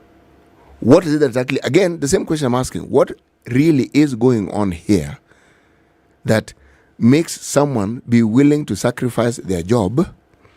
You know, a situation such as this one here, you know, it's not unique. There are other parts of the world where this has happened. Yes. The one that I think has done the rounds is the Singaporean one. Yes. Where the then Prime Minister Lee had a similar situation. Correct. And he addressed it differently. Correct. Okay? Yes. Now, there was no issue of the CEO addressing it. He addressed it. The president, the Prime Minister. Yeah, Yes. he addressed it and said, guys, this is the situation that we find ourselves in. Now, in your time and experience, what do you think would be the thing that, as a pilot, you'd feel this one we cannot move away from? Sorry. If it means the end of my job, so be it. What is it? Okay, I'll give two examples. When I was in the union, one of the biggest issues we had then, and people were willing to strike for, was the employment of foreign pilots. And the reason was that we have enough pilots in Kenya. We kept insisting we have enough pilots, and therefore, before you go to look for foreigners, you should employ our Kenyan pilots. That was one of the sensitive issues. Another one we encountered is when they fired some of our senior pilots. And that's why sometimes I say Kenya Airways, in terms of their labor practices, sometimes they don't want to recognize the collective bargaining. They fired some of our senior pilots unilaterally, and it was a done deal. So when that happens, the rest of the pilots feel now even my job is in danger, because if we allow this to happen, then it means tomorrow I'll be the next victim. So that one was also a very big issue, which could have led to a strike, but it did not. We ended up resolving it. So I think for me, those are some of the issues that come to my mind that can lead to a situation whereby if the other side is not willing to listen or to recognize that there's a leadership of the union, that it's a collective bargaining. Because sometimes Kenya Airways like negotiating with individual pilots. I think ideally, Kenya Airways would like a situation whereby everybody is on contract, and when they are negotiating with you, you have different terms of employment. I think that's the ideal situation that they would like. But what I want to point out is that in terms of pilots, especially, the CBA, the collective bargaining agreement, is not just about pilots' pay. There's a safety factor that is there. Because I'll give an example. Our civil aviation regulations, our safety regulations in Kenya, the law especially, never catches up to international standards. Because I remember people saying pilots don't work as hard as other employees, but they are paid a lot of money. And this measure, what's the measure of hard work? Exactly. You just have to put a bird in there. So let me explain. For example, due to safety reasons, this is even in our regulations in Kenya. Maximum flying hours per month, flying hours, is 105. 105 flying hours. Maximum. Maximum. So, if you fly to London, let me give London an average of 10 hours, just for example. It's probably 8.5 or whatever. Okay. If you go London and back, 20 that's gone. 20 hours. Right? So, how many Londons can you do in a month? 5. Right? So, for example, if I do a London, come back, in 2 weeks, I do those 5 flights. The rest of the month, I can't fly. And this is scientific research that has led to this fatigue factor. In fact, when accidents happen, the first thing investigators check is, did this guy rest enough before he did the next flight? So in our CBA, because the KCAS doesn't keep up with international practices. In our KCAS, when we started, for example, the long-haul flights, What's like if you KCAS? go to New York, KCAS, English. sorry, Kenya Civil Aviation Regulations. Sorry, sorry. When we started the New York flights, for example, and actually it was Guangzhou, which flights were longer than 12 hours, let's say going up to 15 hours. Right. Then you need augmented crews, which means you cannot fly only 2 pilots. You probably need 4. Some you need the planes with the bunkers, they sleep, the other pilots fly. Our regulations did not cater for that. So in our CBA, you have to put those kind of requirements and say, if you're going to do flights for this long, you have to do 1, 2, 3, 4. So a plane leaving Nairobi to go to Guangzhou must have 4 pilots on board. New York has 4. I don't know Guangzhou if it's still there. New York must have 4. New York is how many hours from Kenya? I'm out of date. I won't have 13 exact. hours or something? 14 hours. 14, 15. Yes. So in the CBA, you have those kind of safety issues. But remember, that's why I'm saying the importance of CALPA is not only the bargaining for pay. The safety aspect cannot be ignored. If you let an airline operate without an association of pilots, you run the risk of, when they're chasing profit, they cut those corners. They can say, now we'll go here with certain number of pilots following the regulations, because the regulations themselves have a bigger headroom just because they are out of date. So that CBA, I think sometimes management would like to remove that aspect of the bargaining agreement and go to our regulations, which are a bit outdated, so that they can utilize crew in a certain way. How is it that we'd have outdated regulations in Kenya? So now that's a parliamentary issue, which now hopefully... which is where you come in. Captain Ronald Karauri is a member of parliament for Kasarani constituency. He is a trained pilot, worked for Kenya Airways for 11 years, was the Secretary General of the Kenya Airline Pilots Association, CALPA, the ones who are now on strike. And you're talking about that. So the main thrust of our conversation is going into that after we come back from the break.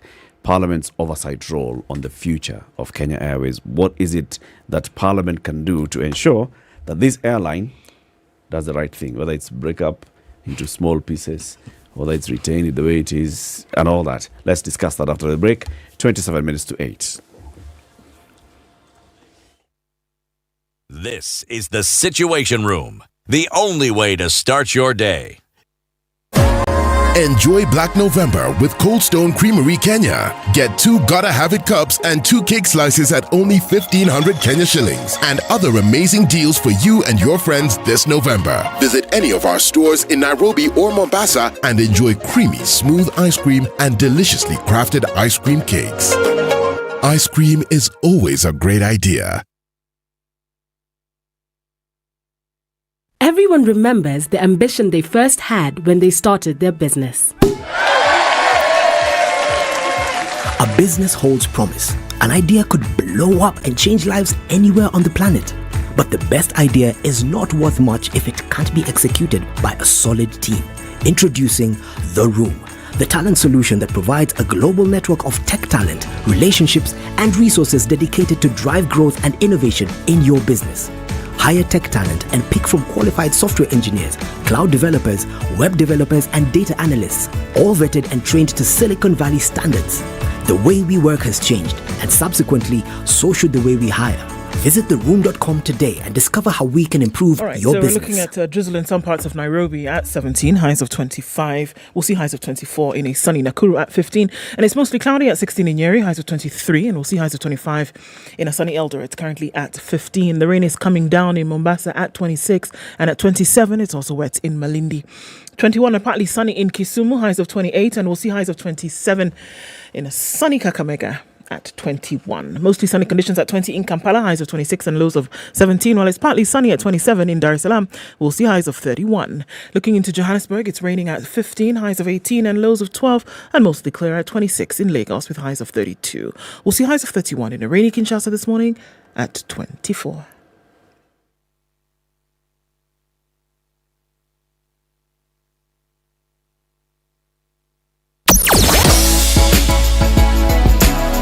Spice and everything nice. Spice FM. Spice up your life. Part of the city, Jogo Road is quite packed, and you're going towards Landis. Bumper to bumper traffic all the way from the train station out towards the Kamkunji roundabout. And we're looking at this all coming off of Outer Ring. It's connecting with Lunga Lunga, which then is spilling over to the Likoni interchange, and it's heavy going towards the southern bypass. So there's inbound traffic there, and it's bumper to bumper. Coming off a thicker superhighway, that's not letting up, at least not for now. Heavy traffic as you then connect through to Muranga Road. Also coming off of Kiambu Road, getting towards Muthaiga Square. Heavy traffic. Gong Road, looking at Gitanga Road. Then going out towards Lavington, Dima Springs, out towards James Gishuru. Traffic continues this morning. It's a busy Tuesday. Want to keep our wits about and be as careful as possible. Let us know what's going on where you are. SpiceFM KE on Twitter.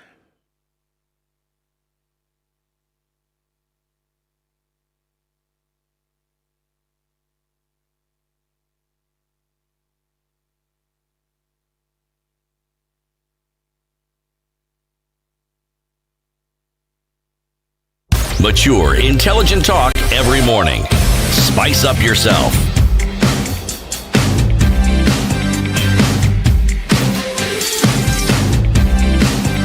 Mornings done right. 94.4 Spice FM, Nairobi. This coming week from the 14th to the 20th of November is the week of the Italian cuisine. Mm-hmm. The 7th edition of that, and we'll be telling you more about it, the week of the Italian cuisine. Italian. Risotto, pasta. Those ones. Why do I get the impression that the two of you seem to think you're speaking Italian? Pasta, my friend, is not English. Which pasta? Pasta, as in reverend. Pasta nganga. Not yours. Not yours, thank you. Our guest this morning is the Honourable Captain Ronald Karauri, MP for Kasarani constituency. There's an article that's been penned by the opinion piece by Macharia Gaido today. He says it's no longer about being perpetually held hostage by arrogant, hampered flight crews. The pilots are being extremely irresponsible. For the 18th time, they're grounding an airline that's already hemorrhaging. So much so that it only takes to the air because you and I and everybody else in Kenya must bail it out. Kenya Airways pilots are not striking just on matters of their pay and working conditions. Theirs is sabotage of an already ailing employer, as if their inflated salaries, which are a key factor behind KQ's cash wars, are not enough. They are also presuming the right to practically take over the national carrier. Now, you're a member of Parliament.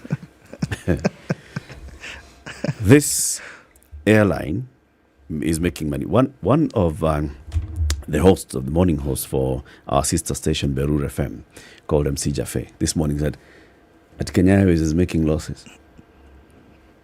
Why? And they don't give free rides. So the airline is making money, and then the airline is spending a lot of money, right? Yes, exactly. Are they the two justifiable figures? You know, there was a time when I was the General Secretary, we were called by the Transport Committee of Senate, and the chair was Anyang' Nyong'o. And his question, that was his question. And he was asking, how come Kenya Airways keeps making losses? There's a time we sat with the CEO then, who was Mbuvi, and the 777s. Remember, we had 777s, which had a carrying capacity of 322. They're the ones that were doing the China route. Mm-hmm. And they were always full. When I say always full, I mean we used to take off from China at maximum takeoff weight, meaning we could not carry anything else, anything extra. Full.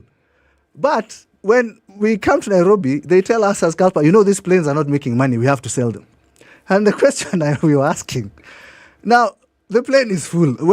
How is it going? Do you need to put people on the wings for it to make money? This is if it's full. If it's carrying 100% of its capacity, correct. How is it making? How is it making losses? Yeah. And again, the issue of pilots' pay came up, and the argument was these pilots are overpaid.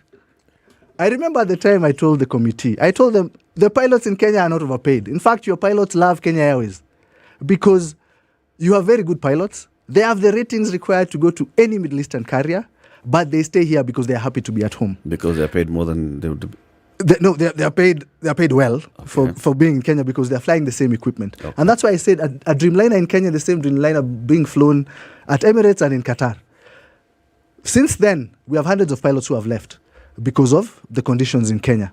But if you look at the losses, the Kenya Airways losses, because their turnovers are very high, but as you've said, they spend more. The costs are much higher. We even said, if you remove all the pilots' costs, let's fly for free. Then you'll still make losses. Wow. So this issue of costs and pilot pay and employee pay, there's a time even they let go of a lot of cabin crew to cut costs, but they continue to make losses. So the thing is, they are not addressing the real issue. The real issue is these costs are coming from somewhere. I don't know where they purchase the planes, whether it's directly from Boeing. There are some things that need to be looked at so that we understand how come we spend so much on leasing these aircraft that we cannot cover the costs. Kenya Airways tickets are not cheap. They are not cheap. They're not. They are probably the most expensive tickets you can buy. People still buy them. Exactly, because they love the airline. But we still make losses. So the issue of pay is as a contributing factor to the condition that Kenya Airways is in cannot be termed as a factor at all. It cannot be. Remember the discussions that we've had so far in the papers and even here. Yes. We've talked about the union, we've talked about the CEO. But I've asked myself, so does this CEO act independent of the board? I mean, does the CEO just make unilateral decisions and then inform the board, or does the board have a say in the operations of the airline? I asked the question because when you talk about the cost, we asked him the same question. The question we asked was, okay, who owns Kenya Airways? Who owns the planes? Okay, we asked. It was explained to us. The board is never discussed. The board seemed to get a free pass. And yet, it is a board of management. Correct. Policy decision making, it is them. Yes. Okay? Now, so let me ask my question. First of all, are there pilots in this board? No, of course not. Problem number one. Why, of course not? Again, there's this feeling, I think, that's what I'm saying, it's a culture at KQ. I think they feel if we have a pilot in the board of Kenya Airways, you're finished. Yeah, we are done. It's the same perception. The article you just read, there's a perception out there about Kenya Airways pilots. This arrogant story, I don't know where it comes from. Entitlement. Spoilt brats. And spoilt. Because the guys who go to Qatar, they are paid probably twice as much as Kenya Airways pilots. And they still given housing, paid for school fees. You cannot compare the benefits they get when they're on that side or at Emirates. So, and it's the same plane they're flying. And I guarantee you something. Let's say Kenya Airways falls today. If that's the plan, it falls today.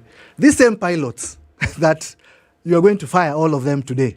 Whatever new airline, because Nairobi as a hub, there will be an airline. It's a profitable hub. Yes, in fact, the reason we're making profits, we're not making profit, doesn't make any sense. Do you think, Ronald, even looking at this, so, I mean, I can almost guess what you would say, but is there anything wrong with paying airline pilots well? Or should it even be demanded that it should be the kind of profession that we're looking at, and then what you're tasked to do? Should it be this teeth-pulling exercise every time? It should not, and let me tell you why. These pilots, they can fly these planes anywhere in the world. And what has happened right now, people are going to fly, like if you go to Qatar, I don't think you'll find Qatari pilots, maybe 2 or 3. Everybody is a foreigner. In Emirates as well, in Etihad. So these pilots can fly anywhere, so long as you are rated on that particular equipment. Kenya Airways has this Boeing aircraft, which, of course, now you can fly anywhere in the world.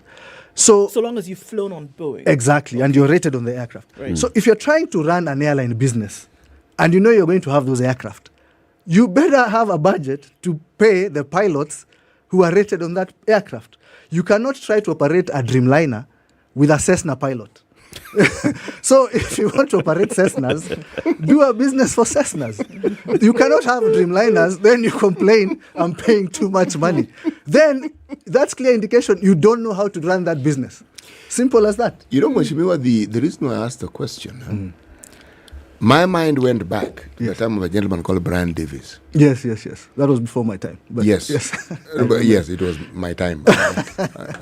When you were flying. No. Okay. Man. Sawa, tuendele.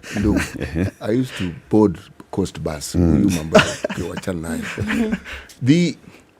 We were at a point when we began that privatization journey when we were actually making profits. Kenya Airways was so popular, and I say popular because, if my memory serves me right, airlines in Europe were folding. Yes. Kenya Airways was just moving from strength to strength to strength to strength. And then that group of individuals left. We brought in one of our own. Lo and behold, this thing we're discussing now began then. Suddenly, this profitable airline, suddenly started having issues, and all we've seen is it got from bad to worse to where we are now, and COVID didn't help. So it means that this airline and the problems around it have to do actually with how it's managed, not the pilots, not the airplanes, not the customers, because those ones, all those equations add up. It's the management level and bang at the doorstep of the board, if you ask me. So what is it that the management of KQ has gotten wrong all this time? Because the one problem that seems to be apparent, as you say, are our costs.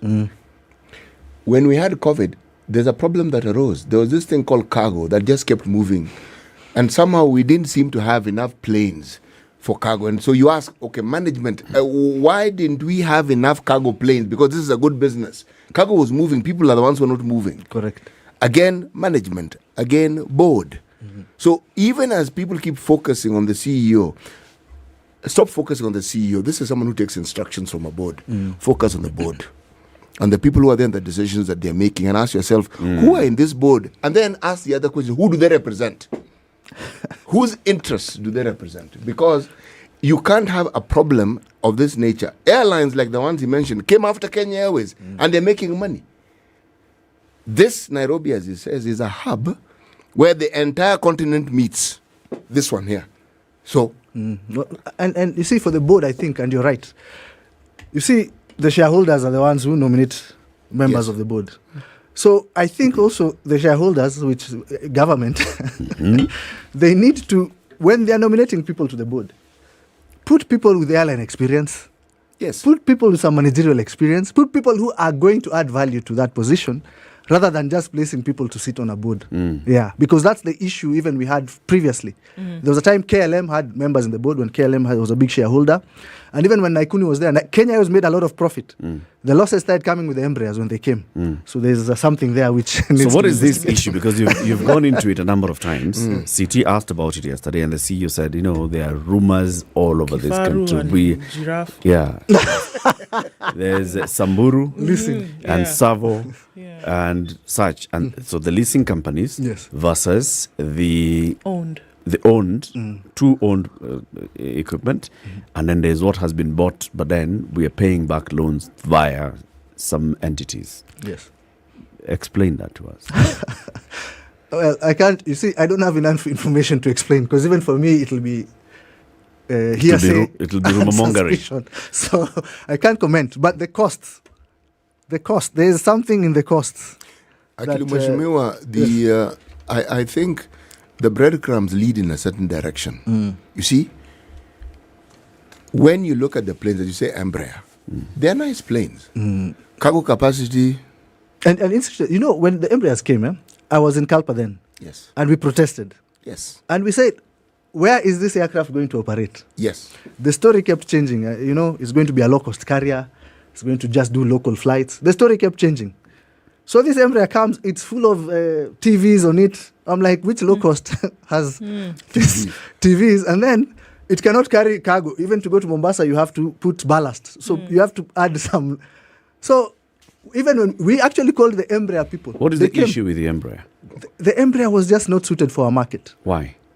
In terms of carrying capacity, there's a distance it range? cannot go. The range. Yes. So what is it for about example, the plane that can't work here? So when it was brought, we bought so many. Some started going to Lagos, for example. They did go to Lagos. Now they are going to Lagos. They cannot carry. Cargo. Nigerians are traders. Things. They come from China in a 777, carrying all their cargo. When they come to Nairobi, they are put in an Embraer. All their cargo is left. All. So someone lands in Lagos with nothing. With nothing. So the Embraer cannot carry the cargo. It cannot carry. They call the winglets, isn't it? Yes. Because they don't have Embraer. space. They don't have. So that it was a wrong choice because our type of passenger is someone who is carrying all those bags. Yeah. Embraers are for Europe where people are maybe going on holiday and the cities are very close together. So they're not carrying much. So that choice of aircraft brought a lot of issues and it started spiraling down. So essentially the Embraer was like a commuter airline. Correct. Meaning you can take SGR or take Embraer. Quick nip into the next city and then back. Hop up there and come back. As a member of parliament, Mheshimiwa, what is it that parliament should do to streamline Kenya Airways? So in fact, for parliament, there's two things. Of course, you see now there's the public interest where, like, the Committee of Transport called and asked all these questions. But I think the bigger role that parliament can play is in terms of the budget process. Because remember, even the allocations that go to KQ, the last one was done via the supplementary budget. Now, again, there'll be a bailout coming because they'll need money. And to be honest, if KQ is to succeed, it will need an injection of cash. But for that to work, management must show that they're going to turn around the airline. So again, parliament, and the big question will come, especially with this strike. I know members of parliament will be asking themselves, especially at this time when we have drought in the country, we need to give food to our people. People will ask themselves, we have this money, and the country is not doing well in terms of our finances. So members of parliament will be asking themselves, in terms of budget, if you put for us a budget of 30 billion to give Kenya Airways, do we have 30 billion to give KQ, or should we spend this money to feed our Kenyans, people, or to uplift the lives of our Kenyans, especially in a company that it looks like it is not going to turn around anytime soon? So this is going to be a big challenge for parliament. So parliament, I think, if we are going to give any more money to this airline, we need to be very clear and have proper targets of saying we are going to turn around and start making money at this point. Because definitely we do need an airline in Kenya, but whether it's supposed to be supported by government funds or shareholder funds, that's the other question. Can Kenya Airways run on its own, if managed properly, from what you see, run on its own without any kind of government intervention fund-wise? I believe Can it happen? I believe it can. Because, as I said, Nairobi is a hub. Like, if you look at South African Airways, the biggest issue they had is because of their geographical location. You know, when you're down there now, you're only transporting South Africans. There's no one else you're transporting. If you're coming up, South Africans, you know. But in Nairobi, everyone from West Africa who wants to go to Asia, they stop here. Because even if you look at from Dakar to Nairobi is already almost 8-10 hours. So you have to stop in Nairobi anyway. Then you proceed. So you can never lose customers. Even customers coming from now South Africa, going north to Europe. This is a perfect hub. So an airline run properly in Nairobi will work. But we are running out of time because remember now Rwanda have invested in a proper Uganda's airport. thinking about it. Yeah. Yes. Yeah. And Ethiopian has again invested very heavily.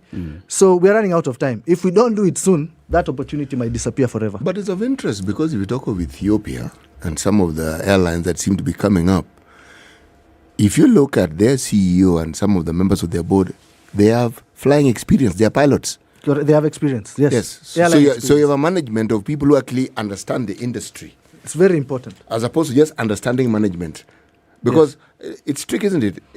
Taking a manager to learn to fly is a bit difficult. But if you take a pilot to learn managing, it should be... And you know why I say that? Because you see, as a manager, that's why they see CALPA as a problem. You get my point? If you have no airline experience, they see the association, and in terms of safety, they see those things as hindrances to make money, as opposed to things that exist when you're running an airline. But I hear you saying airline experience. I hear CT saying flying experience. Two different things. It could be just airline experience, but I think it's important to have someone with flying experience in the board. You need somebody around there. In the board? Yes. Right. Yes. There was a deal that was struck between President Uhuru Kenyatta then and South Africa's President Cyril Ramaphosa. Yes. Incidentally, Ramaphosa is coming to the country today. This is with regards to Kenya Airways and South African. Yes. Would it be of any benefit to have these two struggling airlines working together? For me, it's my personal opinion. I think KQ is already struggling. Then you add South African, And which struggles. now Kenya Airways is supposed to be lifting South African, to be honest. Because, unless South African falls, they give us their planes, and then we carry for them from South Africa. Because you see, for them, as I said, it's South African passengers only, or from Southern Africa that you're transporting. Personally, I don't see a big benefit of that partnership. Maybe I need to see the details, but honestly, I don't see. There was a second thing that you had before you closed. Yes. You said Parliament needs to focus on two things. One is budget, the upcoming budget, and the question about giving some more cash to Kenya Airways. What's the second thing? The second thing is just that oversight from the committee. You know, those kind of questions that we ask, because remember, it's still a private entity. So Parliament cannot purport now to tell them how to run their affairs. But in terms of their effect on customers or consumers, the cancelled flights and whatever, you can ask the questions and get reports from the management to explain, okay, these are the reasons behind all these issues. I think those are the only two things we can do, because at the end of the day, it's a private company, and the government is just a shareholder. But now the problem is now they're using shareholders' funds. Therefore, Parliament must get involved. Must play a bigger role in this. Yes, it must. It must. Do you see all of this coming to a head in the next couple of days? Because the truth of the matter is that it's not good. It doesn't look good at all. Yeah. There are passengers all over the world who are waiting to fly. Yes. There are people who have flights in the next 8 hours, but at the airports in different countries right now, hoping that Kenya will fly. Yeah. Do you think that this will be sorted out? I think it must. I think it must be sorted out. Yeah, I don't think there's an option. They really have to sort it out soon. Whichever way they do it, I don't think it can last another 2 days. And sacking pilots will not be the solution. It will not be the solution. It's not even an option. What about sacking the board? Wow. That is another... I'll remind you, CG, that the current board is, about less than 5 years old? How old must they be? 20? Yeah, you're talking as if this board has been there forever. No, I'm talking And the reason why this board was brought in is because of the issues at Kenya Airways. So they brought in somebody who has had a management of billions of shillings in a company and made him the executive chairman of the board, Michael Joseph. Okay. And other members of the board. Okay. I merely asked the question. Okay. I didn't say they should be sacked. I asked the question. Surely. Can I not ask the question? You may. You can ask the question. Yeah. Captain, thank you very much for joining us. Thank you very much for having me. And I would like to have you again, of course, as we talk about now work that's being done in Parliament. As a member of Parliament, as a business person, yes, and also your businesses. Yes, I'll be happy to be back. The controversy around your business. Invite me, we'll talk about it. It's another long story. We will invite you. Another long one. Very long. Have you heard of theroom.com? Your business is tech heavy, right? Yes. If you go to theroom.com, you'll find the best tech talents in this country that have been clearly vetted and trained well. Yes. So you're talking about cloud developers, you're talking about web developers, you're talking about software engineers, coders, and people who will make the programs that can make us win money when we put in bets. Yes. The next time you're hiring, go to the room. I will check it out. Thank you very much. Captain Ronald Karauri is a member of parliament for Kasarani constituency. He is also a trained pilot. He is a former leader of the Kenya Airline Pilots Association, having flown with Kenya Airways for 11 years. He's been here today telling us about the intrigues that as he sees them, and also the oversight role of parliament in making sure that Kenya Airways retains that public interest and public image. We'll be telling you more about the gadgets that we have. CT is wearing a watch and he's, just swankily flaunting the watch. And Ndu is not wearing her earbuds now, but she'll be wearing them as we finish the show. But keep it here for all that. In the next hour, we want to talk up to the Okoa Mombasa campaign. Okoa Mombasa were demanding for the release of the SGR contracts. Kipchumba Murkomen says he has released the SGR contracts. Okoa Mombasa will tell us whether those are what they were demanding for. Good morning, 8 a.m.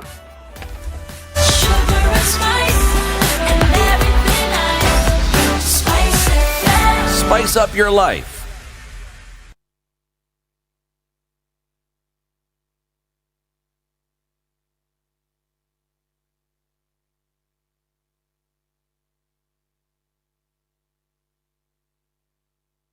I'm Dennis Oseto. Kenya Airways has now withdrawn from existing collective bargaining agreement and recognition agreement with the Kenya Airline Pilots Association, citing malice by pilots on strike. In a letter addressed to the Ministry of Labour and Social Protection and CALVA, the airline indicated that the board will now be engaged on the next steps to take. These, as CALPA officials have now been summoned to appear before the Employment and Labour Relations Court and explain why they should not be punished for disobeying the court order, asking them not to go on strike. Lady Justice Anna Ngibwene stated that the officials, led by CALPA chairperson Captain Timothy Joroge, Vice Chairperson Captain David Magwa, and Secretary General Muriithi Nyaga, should appear in court. The pilots are issued with a court injunction on October 31st, but still went ahead to call for an industrial action, a move that has affected thousands of passengers.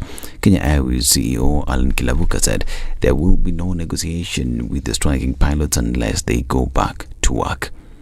Now, the Commission on Administrative Justice is calling on Kenya Airways management and the Kenya Airlines Pilot Association to find alternative avenues to resolve the ongoing dispute that affected the operations of the national carrier. The Commission chairperson Florence Kajuju decried the protracted impasse, saying it has been costly and therefore ought to be resolved in a timely manner to mitigate and prevent against further public losses. In a letter copied to Cabinet Secretaries in the Ministry of Transport and that of Labour, Kajuju expressed concern that KQ is posting heavy losses since the pilots' industrial action started, on top of the fact that the goodwill of the national carrier is rapidly decreasing its sustainability risk. According to Kajuju, the two sides ought to agree on an alternative way to resolve the dispute, even as she expressed willingness by the Commission to bring KQ and the Pilot Association to the negotiation table with a view to ending the dispute. Now, Kenya will start manufacturing of affordable fertilizer by 2025 in a move meant to boost food production. Luckily, this comes after the government entered into an agreement with the multinational firm to fast-track the development of affordable green fertilizer. Under the pact, Fortescue Future Industries and the government of Kenya will work together to build capacity generation of green ammonia and green fertilizer facility by 2025. President William Ruto, who witnessed the signing of the agreement in Sharm el-Sheikh, Egypt, said the move furthers Kenya's green energy transition. Fortescue Executive Chairperson and founder Dr. Andrew Forrest said the partnership will create thousands of new jobs in Kenya. And the government will work on a 5 transformation pillar approach to enable the Postal Corporation of Kenya to make profits. Information Communications Technology and Digital Economy Cabinet Secretary Eliud Owalo says competition in the digital communication platform has adversely affected the position of the corporation, a position the government is keen on reversing. Owalo spoke while in a meeting with the Postal of Kenya Corporation senior management and board, said ministry has identified areas of priority in transforming the corporation. And Acting Inspector General of Police Noor Gambo has ordered a nationwide police crackdown on all illegal and contraband goods in an effort to deter willful tax evasion. All police officers have been ordered to maintain vigilance in their areas of responsibility and to carry out intelligence-led crackdowns to combat all forms of tax evasion. At the same time, all commanders are being directed to communicate with local carrier officers within their areas of responsibility.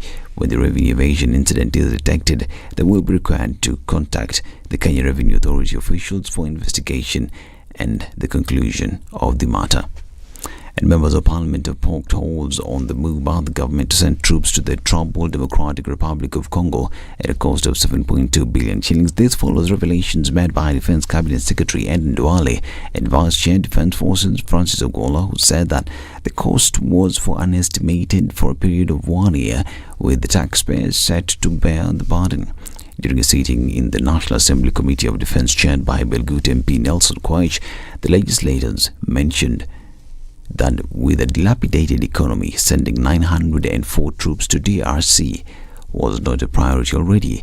Kenya has deployed 250 troops to DRC under the United Nations mission in the Democratic Republic of Congo, MONUSCO, which has been in the nation for a period of 1 year. This is Newswire. I'm Dennis Aseto. Good morning.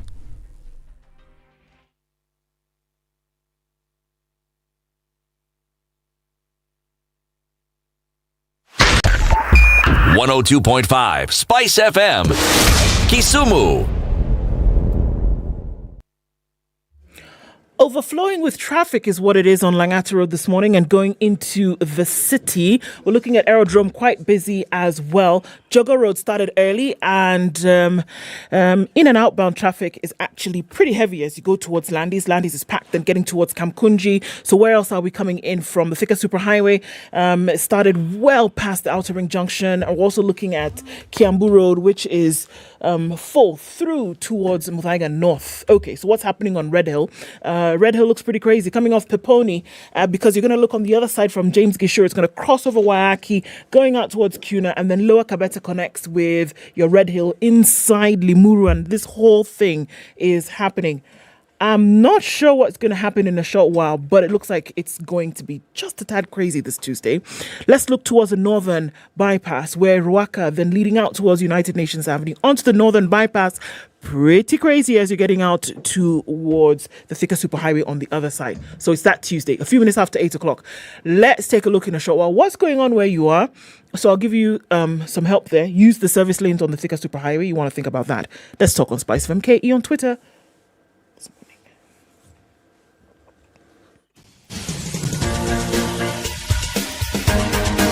This is The Situation Room, the home of hard-hitting political commentary and penetrating insights about the state of the nation. This is a talk radio experience like no other. The Situation Room, a place for hard truths, debates, and elevated conversations. The Situation Room, witty, political, engaging, deep, controversial. In the room, we have C.T. Muga, researcher, academic, seasoned political observer, a fountain of wisdom in these politically uncertain times. Ndu Oko, Nigerian by birth, Kenyan by choice, communications expert, Pan-Africanist, a truth seeker and believer in people power, and Eric Latif, agent provocateur, the man in the chair, seasoned journalist, news hound, a man who believes in punching up, not down.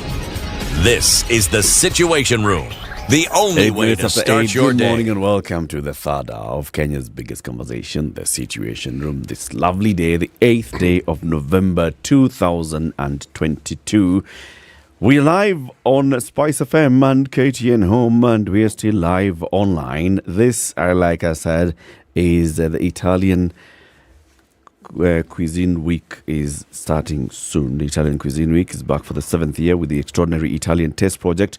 From Thursday the 10th to Sunday the 20th November, there'll be an exhibition of Italian products installed on tuk-tuks in Malindi. If you're listening from Otamu, catch this for 10 days. It's the Spirit of Italian Cuisine tuk-tuk edition and gastronomic exhibition of Italian products. As for Nairobi, from the 10th to the 17th, restaurants will be able to participate in a contest for the best tiramisu. Delicious. The 11th, you'll be able to visit Carrefour and enjoy the Italian corner at your nearest branch. This is all happening this week. You're holding that gadget. Yeah. So I want to introduce you to these really awesome earbuds by Samsung, and they're called the Samsung Buds 2 Pro. It's really great. So every time you want to listen to your music, sometimes your earbuds go crazy, isn't it? Well, Samsung has these really great earbuds. You can listen to your music and you actually get immersed in the sound. It's like surround sound. It's really great. You're listening to your music, you can go ahead and double tap, tack, tack, and you can pick up your calls. And you don't even have to worry that maybe they're going to fall out of your ear. You don't have to worry that maybe you're not going to hear your music really well. And then, you know what you do? You put in the second one. And it's like you are in the studio with the recording. Proper of the surround. music. It's amazing. With The noise cancellation, I'm sure. Everything. Sorry? Noise cancellation. So when you're I didn't listening hear to what the you music, I see nonsense. Get it? You know the thing about this noise cancellation? It's like the gadget that you have in your ears seems to remove all the other noises and focuses on the individual that you're actually communicating with. It did. So, my friend, it's not, you will not miss out on what's being said, but at the same time, you will not have the interference with everything else that's happening around you. And we're looking at a time when our meetings are on the go kind of thing. And so you can actually continue with your meetings. You don't have to think about whether, okay, can they hear me? Can they hear the other sound where I am? Absolutely not. It's great. You listen to your music, you pick up your calls, you're on your meetings on the go. Samsung Bud 2 Pro. That's what you call advanced listening experience. Telling you. It's quite something. Okay, so we'll be listening about the SGR contracts shortly, and we'll cancel out all the noise and focus on SGR contracts. We have a guest in the studio. Before we welcome him, let him hear the day's proverb. Yes, we're still in the country of Mauritania. Yes. Now, this is what we have to say. It is only the water that has spilled. The bowl is not broken. It is only the water that has spilled. The bowl intact. So you can get more water. And if you spill it again, you can still get more water. Why? Because the bowl is not broken. Yes. That's very true. Odhiambo Ramogi is an economist. He is also part of the Okoa Mombasa campaign. Odhiambo is here with us in the studio. Good morning, Ramogi. Good morning, Kwach. Welcome. This is Eric Latif. Sorry, I'm baptizing you. Yeah. By the way, even the Kwach thing, for a moment I thought, this man is calling you the leopard. The leopard. Oh. Yes. So I thought, man, this man understands Eric well. We've met, and then I think I have always thought the two of you resemble awfully. They say that. So I'm not the only one. No. My sins are then forgiven. No, they are. Wow. Yeah. Watch, return my face. Ramogi, welcome to Kenya's biggest conversation. Thank you. Karibu sana. Now, you hear that proverb. It's only the water that's spilled. The bowl is not broken. What do you read from that? It's very profound. I mean, it talks of hope even in the midst of despair. So that a temporary setback should not then intimate that we have a permanent problem. So it's very encouraging in a time in this country when the water at KQ is spilled. And apparently the bowl is not broken. The bowl is not broken. It's just the water that is spilled. At a time when SGR is there is a lot of water spilled there. The bowl is not broken. Watu wa pale Mombasa, you people of Okoa Mombasa, mnasema kuvunjika kwa mwiko sio mwisho wa kupika ugali. Hiyo iko kamili. Ndio hiyo proper. You are part of the vugu called the Okoa Mombasa. Just for people to understand, what is Okoa Mombasa and why was it started? What's it agitating? Thank you. Okoa Mombasa is an initiative of several patriots, either based at the Kenyan coast or that are interested in the well-being and the welfare of the Kenyan coast. It started around the issues of SGR. Let me give you a little history here. Around February 2018, I'm in Mombasa and I'm thinking, there's this port business, awesome business. I think I should try my hand in it. And I call a friend who is in the business and he's like, what do you mean? What are you talking about? Because the industry is struggling. Everybody's moving to Nairobi. So, and several other friends who used to be very liquid are complaining. So initially I thought, Vaco, Kenyans, they're ever broke. Even when they have money, they're ever broke. But then I started doing a little research and digging, and I realized the economy is, in fact, struggling. And I discovered that there is something called take or pay order from the then CS of Transport that instructed that if you are importing anything within the Republic of Kenya, and it is not designated for Mombasa or Kenyan coast, it has to use the SGR. So it was forceful use of the SGR.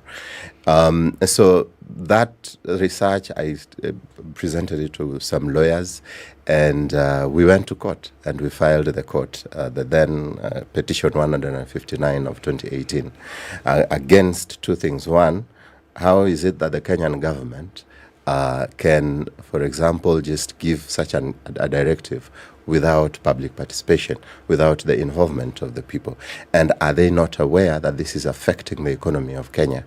And two, the law actually gives the management of ports to county governments. How is it that the Kenyan government did not involve the county government of Mombasa? And to what extent do they have that mandate? So that's how I shared it with friends, including my senior, Kelef Khalifa, who I hope will join this call later. And the county government of Mombasa joined the case, Muhuri joined the case, Maina Kiai joined the case. And that case then is what birthed Okoa Mombasa.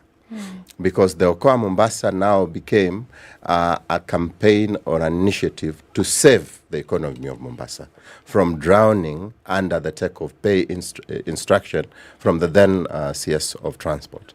But beyond that, then it expanded to other human rights abuses that were happening, including extrajudicial killings, because there were too many incidents of extrajudicial killings, especially in the area around Kisauni. And the renaming of Mamangina waterfront, we believe it should be, that name should be of a renowned Kenyan of coastal origin. So that became part of the campaign. We discussed it with Mamangina. Several letters were shared to her. I am hoping that she will yield to the will of the people and cede ground and allow us to name Mamangina waterfront appropriately. So that is Okoa Mombasa in a nutshell. It includes individuals like myself, professionals. It includes port workers. It includes civic society groups, Human Rights Watch, Muhuri, and several others. It includes private sector representatives, etc., etc. One of the things that you also did in your court cases was demand the release of the SGR contracts. So the court case, as we understood, is you had gone to court and you said you had tried to apply the right to information through the Constitution. You asked for the details of the SGR contracts from the government. You did not get a response, and you went to court seeking to have the court compel the government to release the information to you. You never received it, did you? To date. So the petition 159 requested the SGR contract. We did several letters to the institutions that are concerned. It never came. And then now we went to court and asked the court to tell the Attorney General to release the contract. It never came. So my senior, Kelef, and Wanjiru went to court. Now this is a different case altogether. And the court ordered the government to release the contract. It never came. So to date, we are yet to know what is in this contract that even a court directive by the Republic of Kenya is not good enough to be obeyed for it to be released. And so we are still there and wondering. And on Sunday, Mheshimiwa Murkomen akatushtua kidogo that he's released it, and then I realized he didn't release it. He played with politics. What did he release? He released 3 documents. No, the contract was not in there. I mean, what I have are agreements or the loan agreements. And unless maybe I don't have a copy of the contract. But the actual contract was not there. The actual contract that says that the port of Mombasa is collateral was not there. And what I hear is that they need permission from a foreigner to release it. It's painful, inauma. Is that the case? Because, what they're saying is that obviously there is something that has been set that then does not allow the contract and the details between 2 state entities to then be made public, because both sides have agreed on this position of, quasi-secrecy or whatever it is, to say that, look, we will not be able to make this public without consent from the other party. This, in this case, being the government of China. Is there an understanding there? First of all, where do the signatory of this contract get the authority that they can actually sign a non-disclosure agreement with a foreign party without the approval of Parliament and without necessarily, where do they get that authority? Because the laws of Kenya does not foresee a scenario where there is a document so secretive that cannot be released to the public upon the instruction of a competent court. And so I think in the first place, if there was such a non-disclosure arrangement, it is illegal to the effect that cannot be a non-disclosure arrangement that supersedes the authority of the Parliament. Okay, so let's look at process and practice, right?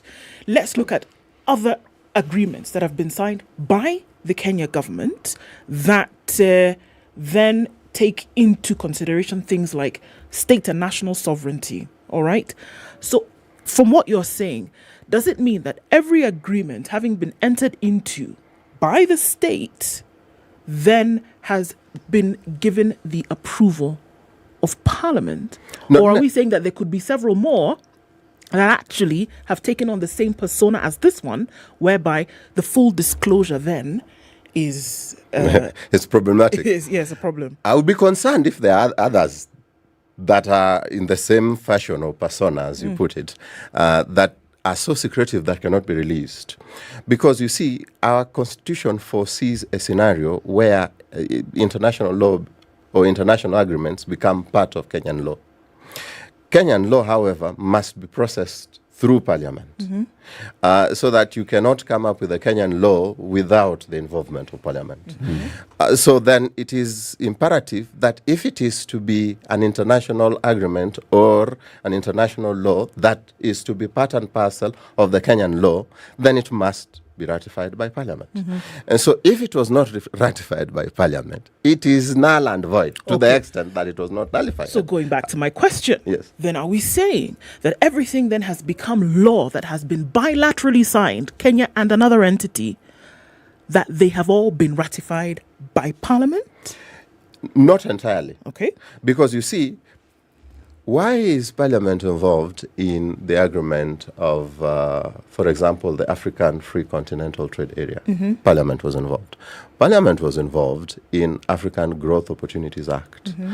Parliament is involved in the process that is going on, the discussions between Kenya and the UK, and the UK, and even the US. So those agreements must still come to Parliament. Before that, now, there may have been agreements that we are not party to, or we are not aware of. But in terms of the process as it is right now, that is the process. You must involve Parliament. Is Parliament involved in the loans that we are getting from the IMF? Not entirely. Is Parliament involved in the other loans that we are getting from other, either... like, for example, the Eurobond. The Eurobond. Not entirely. So Parliament does not necessarily have to be involved when the government is borrowing through the Exim Bank. Yes, but we do not have a non-disclosure arrangement with those ones. Ramogi, Explain to me, because whenever I hear this word, non-disclosure agreement, I'm really not certain what I'm hearing. What is it? And why is it so central to this discussion?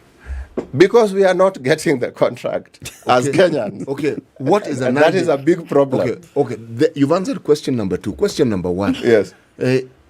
Non-disclosure. Non-disclosure is don't tell people what we've said here. Keep it between us. We are not Keep it between us.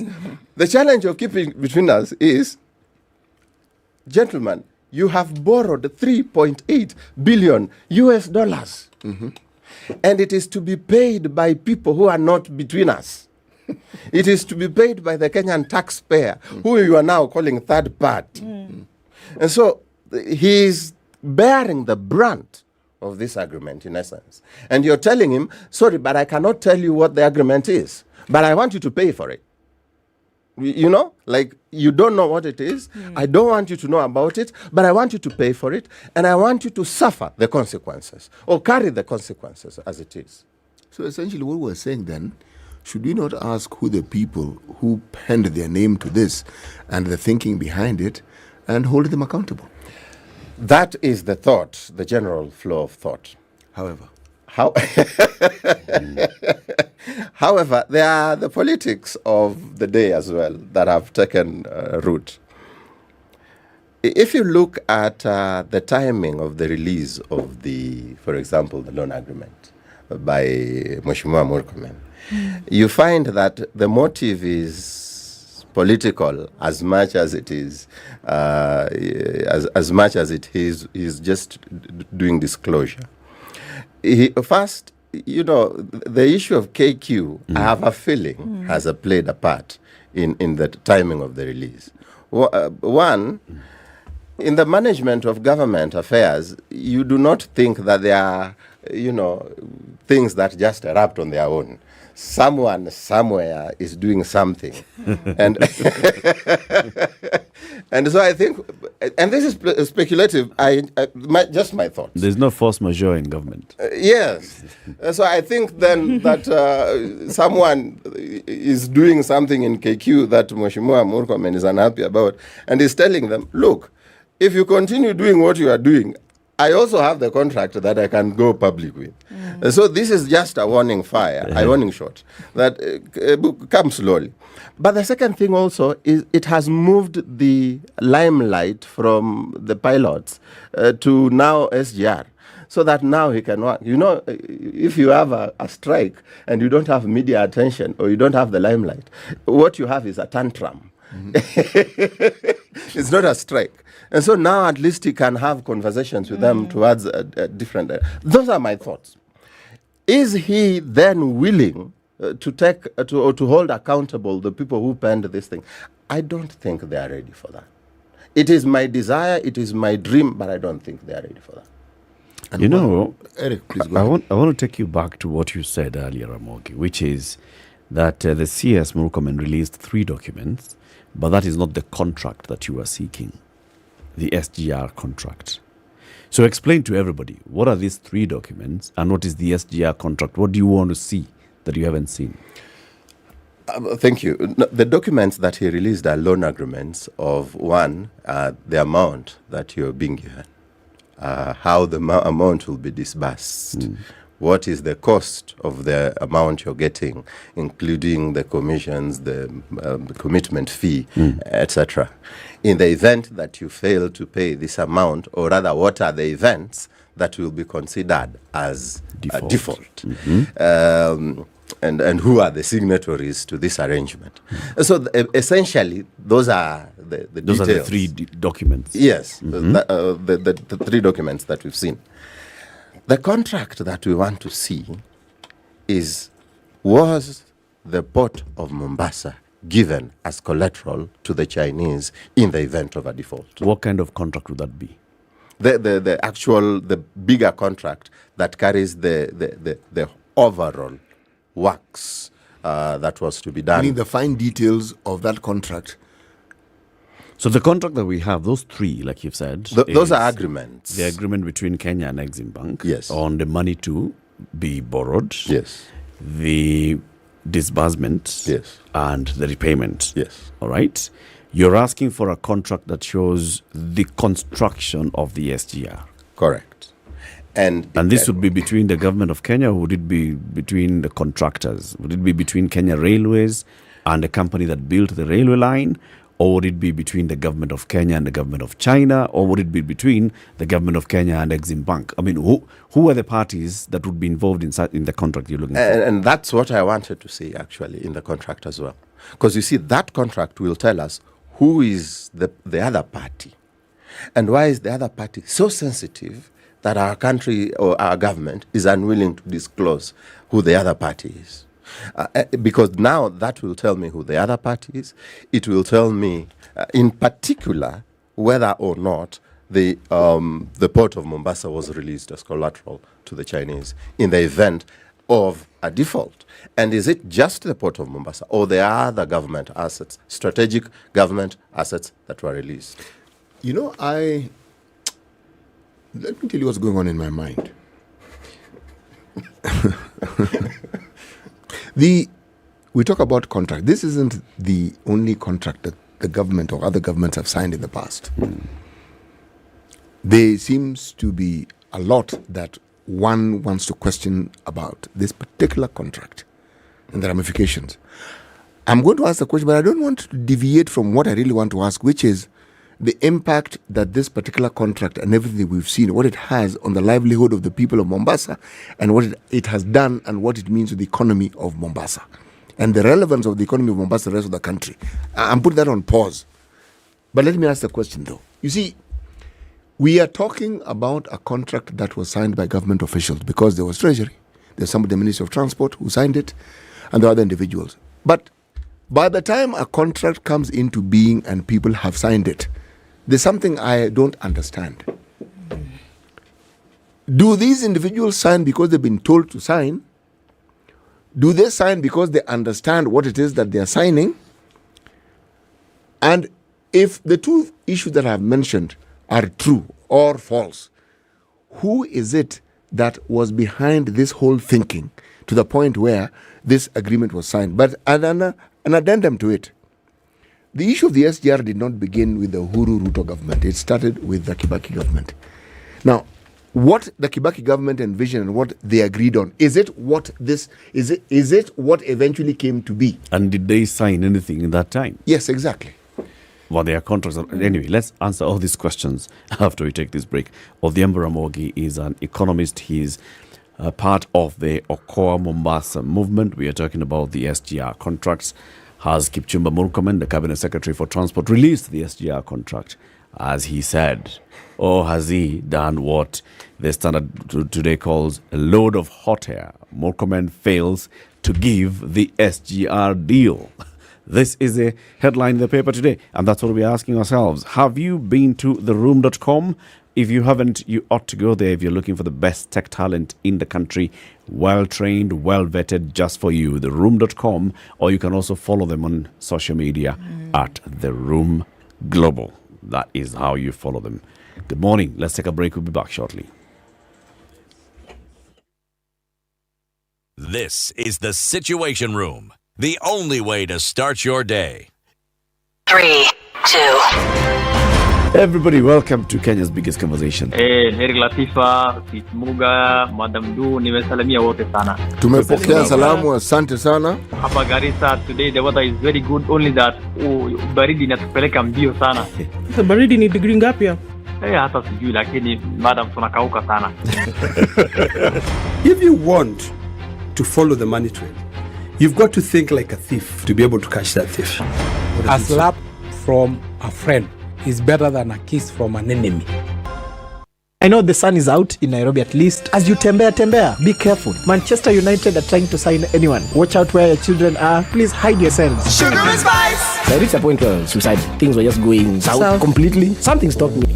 It's gone. Conditions in Nairobi at 18, highs of 25 and lows of 16. It's sunny at 17 in Nakuru. You'll see highs of 24. 23 will be the high in a rainy Nyeri at 17, and we're seeing mostly cloudy conditions at 17 in Eldoret, highs of 24 and lows of 13. It's raining in Mombasa, highs of 31 and lows of 25, and we'll see the same in Malindi, where it's also raining at 27. Mostly cloudy conditions at 23 in Kisumu with highs of 28 and lows of 19, and 24 and mostly cloudy in Kakamega, highs of 27 and lows of 15. Looking out into Kampala, it's sunny at 21, highs of 26 and lows of 17. 28 and rainy in Dar es Salaam, highs of 31 and lows of 24. It's 15 and rainy in Johannesburg, highs of 18 and lows of 12. And mostly clear at 25 in Lagos, highs of 32, and we'll see highs of 31 in a mostly sunny Kinshasa at 24.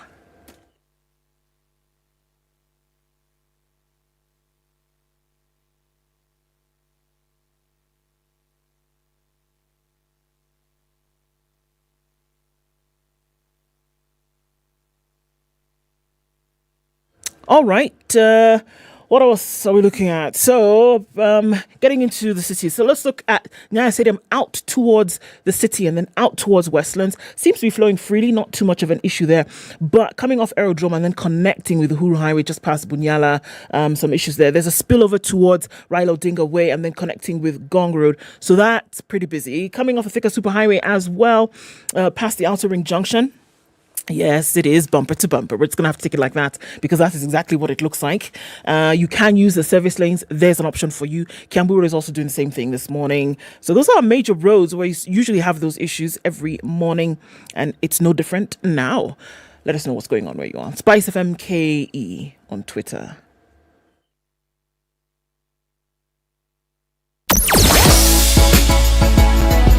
Sugar and spice and everything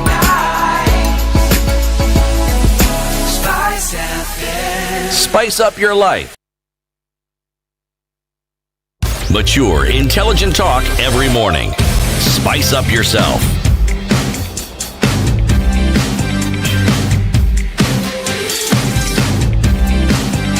Mornings done right. 94 minutes to 9. We continue the conversation that we're talking about the SGR. You know that SGR station at Nachu, this is on Ngong Suswa Road.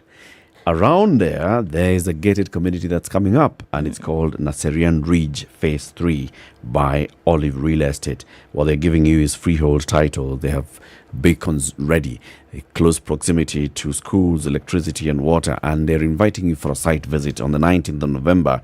Book your slot today by calling 0704 303030. That's 0704 303030. Or you can visit their website, olivelimited.com. Odhiambo Ramogi is still here with us in the studio, and we also are going to be joined shortly by Khalif Khalifa. Odhiambo calls him his senior, talking about the SGR contract and what you are looking for. CT was asking a question just before we took a break. Yes. And repeat your question, then we can start from the very beginning. I'm going to summarize the question. I was a bit circumlocucious about it. Mm-hmm. What I'm asking is this. When you look at the contract, the processes that we are privy to, what we know or we are told is what happened, okay? There is a thinking behind it. And you want to ask the question, okay, fine, people penned off. But it's not as though the PSs or the CSs woke up and decided this is the project that they were going to sign off on. Certain activities, discussions went on before them. But then I asked, there was the discussion of the SGR before the Uhuru Ruto government. And you appended it perfectly. Was there an agreement then? What we're dealing with now, was it a continuation of what had been previously discussed, or was this a completely new contract that we are now beginning to deal with? And I said that was the question, but what I put aside and what I want to ask is the impact not on just only on the country of Kenya and its people, but the coastal people, the economy of the coast, the economy of Mombasa and the people of Mombasa, many of whom depended on this particular economy, this one at the port. So, there are three things. One is the whole question of the origin of SGR and whether in fact this was the proper approach to it. Just to get it clear, yes, the SGR originated from the Kibaki administration. There was advice from the World Bank that instead of building another railway line in terms of the SGR, you just improve on the standard, the meter gauge railway, and then you use it for the transport that you need. But still, the Kibaki administration felt they needed the SGR. The initial cost, I think, was around $300 million US. And so there was, from what I've heard, from the reports I've heard, there was an arrangement to that effect with the Chinese that this would cost us around 30 billion or thereabouts. Then come the Uhuru administration, and the Uhuru administration somehow, somewhere, this 300 million USD moved to around 3 billion USD. And I'm not really an engineer to know how that happened, but the figures grew tremendously. The second question that you asked is how a cabinet secretary or a cabinet minister can just sign off whether in fact it was well out of good advice. A minister is an agent of the president. The name minister actually is servant, originated from those who are serving the king at the behest of the king. And so his first and priority, number one, is to ensure that the president's directives are obeyed. And so they will, in fact, follow or try to follow what the interest of the public is, but when they are instructed to sign, obviously they will sign. And so even though we want to go for the guy who signed, because by law it is his name that is there, but by practice we know that he must have received his instructions from elsewhere. The third question that you asked is about the impact of SGR on the economy of Mombasa. By the time I was doing that study, early 2018, the initial estimates were that every year the coastal city of Mombasa will lose 100 billion on account of this forced movement of cargo to Nairobi ICD. By the time the University of Nairobi were doing their own studies, like later in 2018, their estimates had risen to around 300 billion per year. Although by the time they were giving that report to the county government and the national government were singing the same song, and that report never saw the light of day in terms of signing off and just being approved. And so the impact has been great. Many jobs were lost, and it's not just Mombasa, because you see the trucks used to give business to Voi, Mtito Andei, Salama, Sultan Hamoud. So these small towns also felt the impact of the forced movement of cargo. But even beyond now the coastal community and the transport corridor communities, importers also struggled. I remember around 2018, traders from Nairobi marching around town saying that the cost of goods had gone higher because using the SGR was generally more expensive. And then you had to now get a truck from Nairobi ICD to your facility and make sure that you return that container at cost again to Mombasa. And in all this, there was also significant amount of delay because the directive came before structural adjustment of the ICD. So it was very impactful on the business of import. And so these people who import went to the streets and they were saying Nigute. I remember them telling the president Nigute, meaning we are not very happy with what you are doing. and so the impact was centralized or localized in Mombasa, but the impact in terms of even the costs of goods went nationwide across the country. And I think this should be nicely packaged in a study. I hope before this goes on too long. I'm grateful that when the president came, this was the first directive that he gave, that the port operations be reverted to Mombasa, because then now from there we can now begin other conversations about now how do we ensure that the economy of Mombasa catches up. Do we think in terms of a stimulus package, or do we come up or speed up the effecting of Dongo Kundu, so that then the community can just feel they are part of the Kenyan economic community again? Ramogi, how would that look? So now we're talking about reinstatement of the port back to Mombasa. What exactly then would happen? The CFS was an issue. What exactly happens? Will there be shared operations now between the SGR and the CFS? There are those who were taking their goods from point A to point B on the SGR, and now we are saying CFS comes back into that. How exactly will this play out? So the CFS does not replace the SGR, nor does it replace the port. The CFS comes in because of storage space. Now, if you are taking everything to Nairobi and Naivasha, you don't need extra storage space in Mombasa. Because then the small storage space at the port can facilitate that immediately goods land, they are put onto the railway and they go into Nairobi. Absent of that order, then, people prefer whether they use the road or the SGR. It means then, if the road is cheaper, more and more people are going to want to use the road. That means then you have to think about storage, and that is now where the CFS comes into play. And the beauty of CFS is that they were giving you a full range of services, so that they clear, they store, they transport, and they return the container at no extra cost.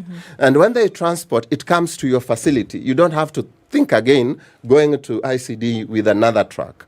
And so in terms of how will that work out, I think it has returned the most important thing in the business, which is choice. I have a choice whether to use the CFS. I have a choice whether to get it directly from the port myself. I have a choice whether to put it onto the SGR and pick it from Nairobi ICD. And that choice is what we were saying. You cannot force people to use an installation of government merely because you want to retain revenue. And you do not even consult them when you are building it. It's just so wrong. Let's bring in Khalef Khalifa, who joins us via video link. Khalef, good morning. Good morning. Thank you very much for joining us, Khalef. I know that we've talked to you before with regards to your agitation for the release of the SGR contract. Now, from your own perspective, what Kipchumba Murkomen, the C, has released, does it contain the information that you were looking for? I can hardly hear you. Can you please repeat it again? I'm asking the three documents that were released by Cabinet Secretary for Transport, Kipchumba Murkomen. Yes. Do they contain the information that you were looking for when you went to court seeking the release of the SGR contracts? No, it doesn't. It fell short, far short. And the document which the minister released, CS released yesterday, it contained about 1.6 billion. And that's and the whole contract. It seems there were a lot of contracts signed. Reported one day, they kept it in their chest. It is not. Those are not the contracts that we are looking for, because we have asked so many questions in our information. Sorry, Khalef. Do you hear me? Yeah, we're having a technical issue just connecting to you, but just repeat what you were saying. What I'm saying, when we went to court, first of all, we wrote to the government, all government agencies, to give us information on this contract. And we ask agreements entered between the government of Kenya or any or public agency and so forth. We asked for all contracts carrying out feasibility studies relating to construction, operation and servicing of the SGR. And this, it was not forthcoming. We also asked the issue of the Africa Star. Most of you know that Africa Star is being paid over 1 billion shillings every month just to run the SGR. And this is an enormous amount of money. And we asked them when was the company for the directors, what were their shareholders, and all. We never got the answer. This is the problem that we are facing with this government. For a PS to come up and say we cannot release because of national security, we were a bit shocked without him telling us what is that security he is talking about.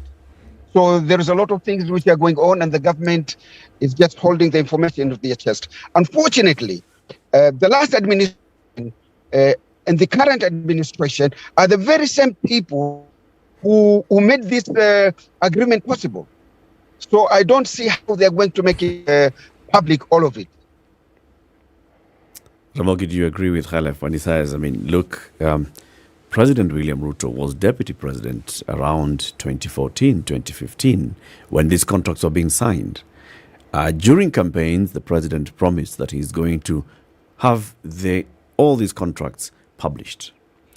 When he appointed the CS for transport, the CS, during vetting, said he's going to have all these contracts published. You are now unhappy with the amount of publication of the contracts.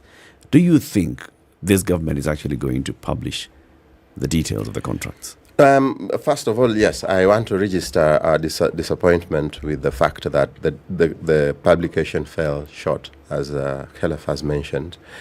We need that contract going public so that then we can know what to expect in case of a default, because a default is impending. Then that said, while the president has given goodwill in terms of the fact thing he did is to return back the port to Mombasa in terms of operations. That is goodwill. The minister has also given us goodwill. At least now we have 3 out of the 4. So there is goodwill.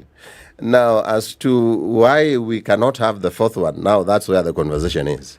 That 4th one needs to come, and it needs to come quickly, so that then we prepare for the likely eventuality that we will default, because that default is very probable where we are right now. What makes you say so?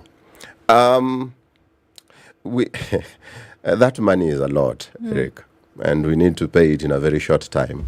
And the SGR that was supposed to pay itself is not paying itself. In fact, it's not even meeting the costs, the running costs, leave alone the financing costs. The economy on this other end is struggling. The government has complained of cash flow for the last few years, and they are appearing strong because they keep saying everything is okay, but there was a lack of dollar that occasioned the closure of Pwani oil, which means then that the dollar supply was in question. And if dollar supply is in question and the records indicate it's not, that is very, very not a good place to be. Every indication is to the point that nikubaya in terms of financial management. And I don't think that the turnaround can happen. The turnaround that the government has promised can happen in less than a year, because they have not even read their own budget. They will read their own budget the first time in June next year, and then their budget has to take time to thaw. Nikubaya, and the possibility of a default is very high, and we don't know what to expect in the case of a default. Okay. Whether then the port will go Chaukweli or an airport, or even the Kisumu port. We don't know. We don't even know if it is Lamu. We don't know. If all these are indications, if there's kind of like a flashlight, here, then in the faces of people that, okay, if it's a high amount, if we don't know what was put in as collateral, how would knowing the contents then of this contract change anything? Oh, lovely. I think that's a very good question. It would.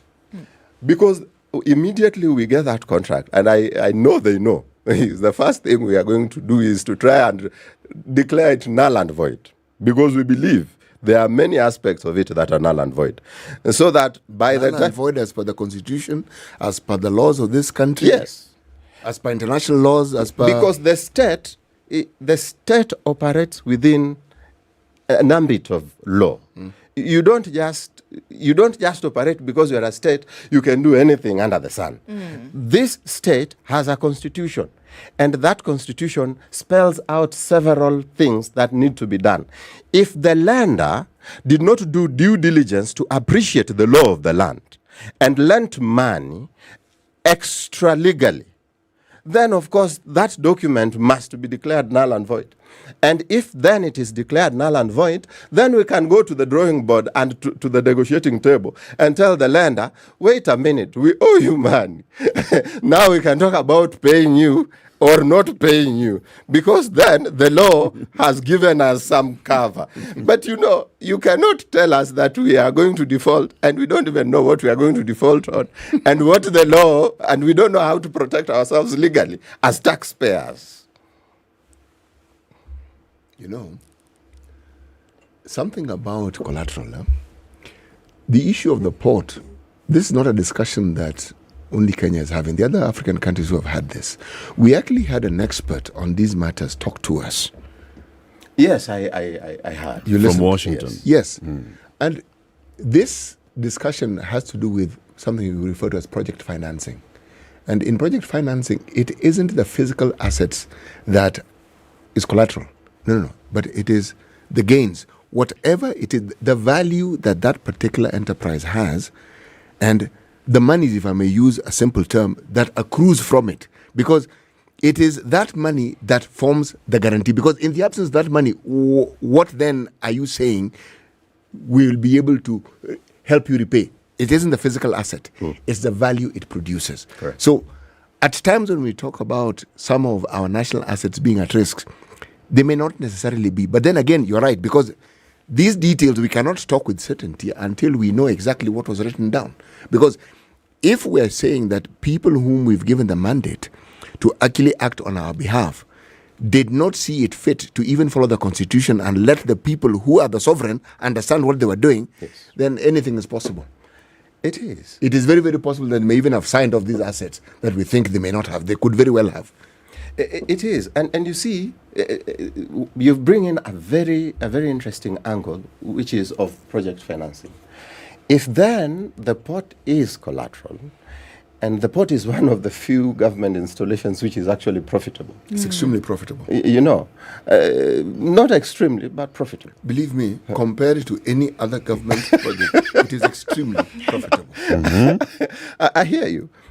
And so then, if what they are interested in is the proceeds from the port annually being paid to them, the proceeds from the port, even if the port of Mombasa were to give them every shilling they made, it is still not sufficient to pay the annual loan repayment amount. Ramogi, no one knows how much the port makes, do you? I do. They have reports, actually. Oh, and you believe that the reports that you are given are a representation of what actually is made at the port? Is that what you're saying? You believe Mombasa is at the coast? No.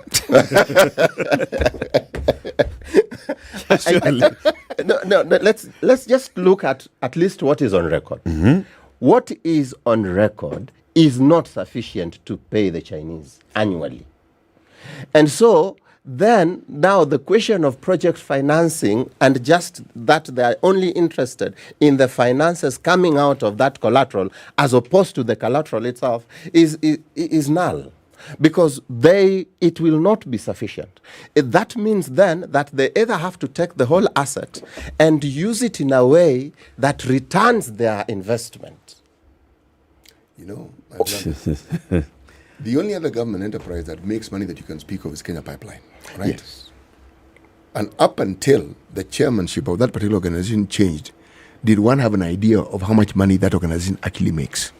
Okay, so do you actually believe it? Anyway, Conversation ends there. Odhiambo Ramogi, thank you very much for joining us. Odhiambo is an economist. He is one of the people who first went to court pushing for Okoa Mombasa, and they have been demanding for the release of the SGR contract, including Khalef Khalifa and others, including our friend Wanjiru Ekonyo. They have been in court on the corridors of government, never seen this contract up to date. But then we'll continue the conversation. Thank you very much for joining us. Thank you. It was quite short. I know, yeah. Does that? It's usually that short. Yeah. Thank you. Keep it here for more conversations coming up in the next hour. We talk about how you can get your business to become a sellable business, not just operate a business. Then you can't even make money out of it. Okay? Reminding you about the Italian Cuisine Week going down from the 10th of November to the 17th. Exciting activities and events for the whole family. What's more exciting is there's something for everyone. And we'll be telling you more and more about it as the days near. Good morning. It's now 9 a.m.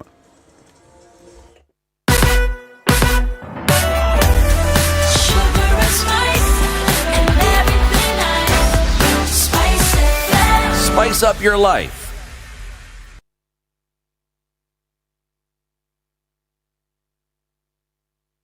The news at the top of the hour on Vibes Radio.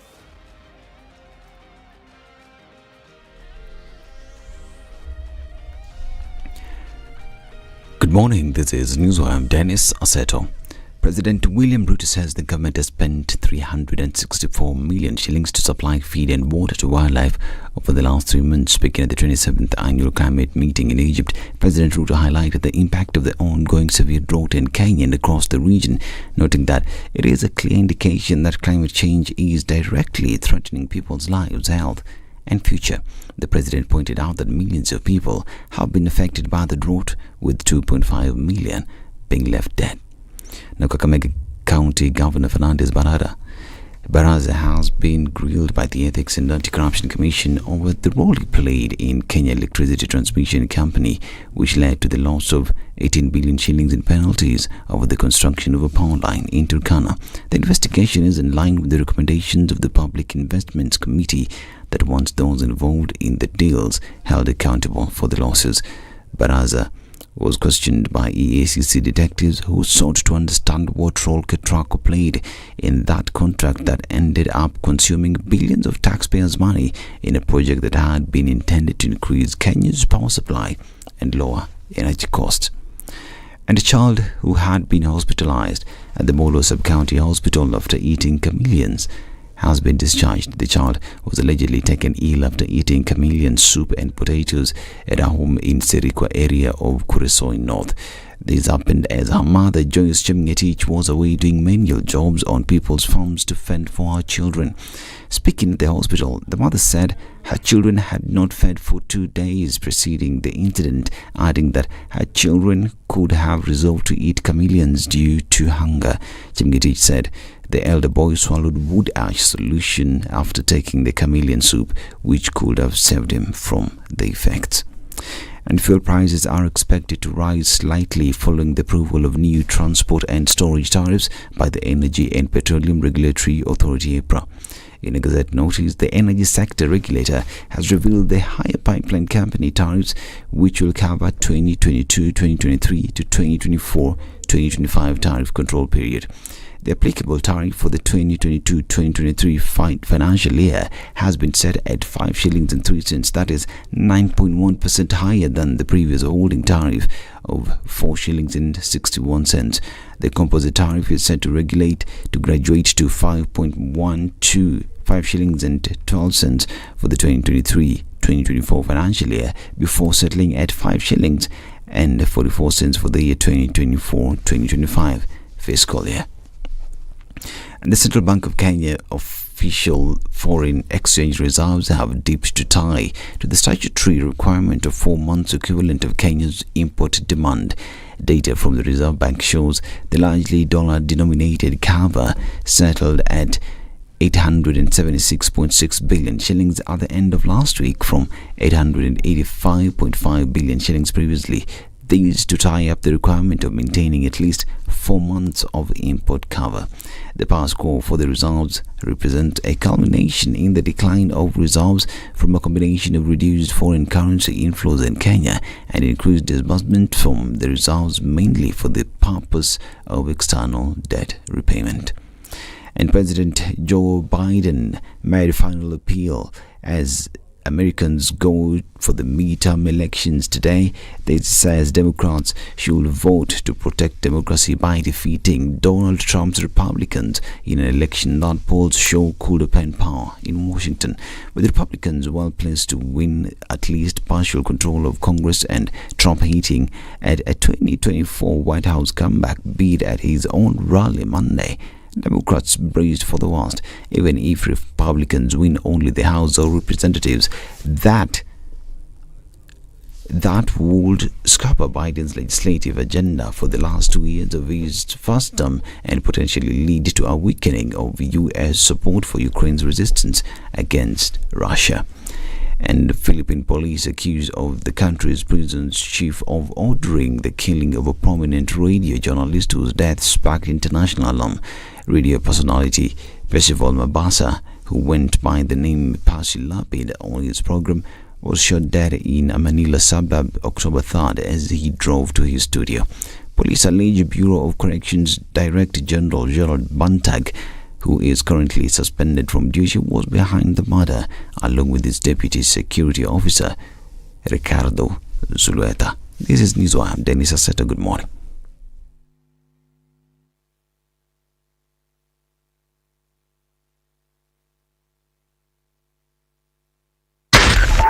.4 Spice FM, Nairobi. Are we still having a problem with traffic this morning? It looks like that on the Thika Superhighway, and it's going to get you towards Muranga Road, towards the roundabout at Moise. Okay, so that Globe Cinema overpass, there's going to be an issue there. And it's really tight then trying to get into the CBD, coming off Moy Avenue, Kirinyaga Road, all those lovely places. Kamkunji is doing the thing. Quite some traffic in and outbound. Also into the CBD is where most roads will lead for now. It's busy on Uhuru Highway. You're coming from the Nyeri Stadium roundabouts all the way through to Westland. So slow there. If you're going to use the expressway, then, kudos to you. James Gishuru, in and outbound traffic as you're coming off Kabasarian and then touching off of a Raptor Road as well from the back. So pretty busy there. Apart from that, I think we should be all right in a short while, but we're just going to keep an eye on things. SpiceFM KE on Twitter. Talk about what's going on where you are.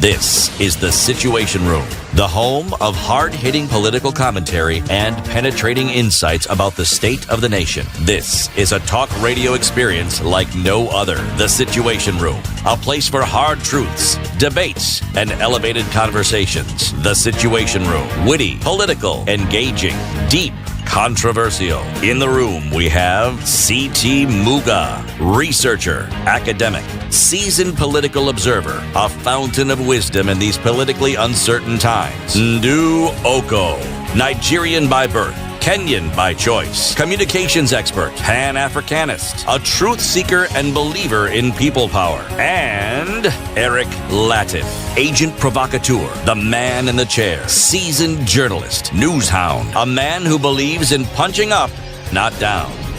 This is The Situation Room, the only way to start your day. 7 minutes after 9. Good morning and welcome to the final hour of The Situation Room today. City is laughing because he has a new watch. I actually do have a new watch. I love watches.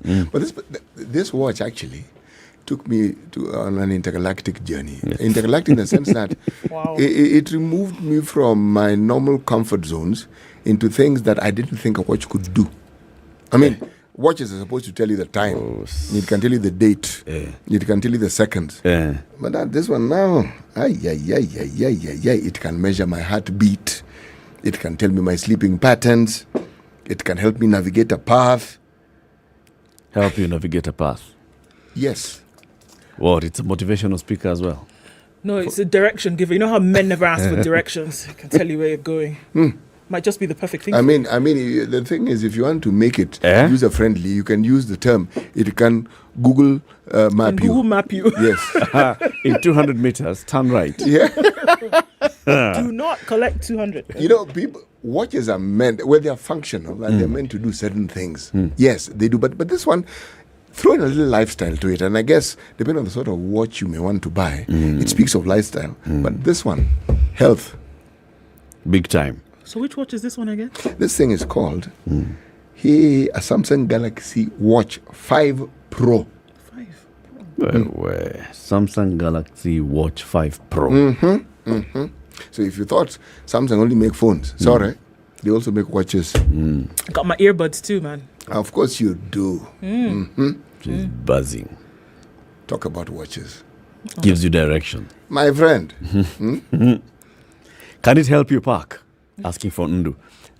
Oh, wow. Touche. I know where to find you. Don't worry. Hey, anyway, we have a new my guest. earbuds on. I can't hear you. We have a new guest in the studio before let him hear the day's proverb. City. Yes. From Our Mauritania. proverbs are from Mauritania. Simple proverb, really. This one is something easy to understand. It is only the water that spills. The bowl is not broken. It is only the water that spills. That's it. The bowl is not broken. Intact. But water, gone. Kelele ya nini? Yes, surely. Kelele ya nini? Leonard Mudachi is a business acquisition, development and growth strategist. He's here with us in the studio. Good morning, Leonard. Good morning, Eric. It's only the water that spills. It's only the water. All is well. Yeah. All is well, indeed. All is well. The country is intact. Yeah. The country is intact. It's just the water. It's just the water. It's Occasionally just, spills. It's just the drought. Yeah. It's just the hunger. That too shall pass. Yes. Yeah. Everything that we talk about shall pass. Kabisa.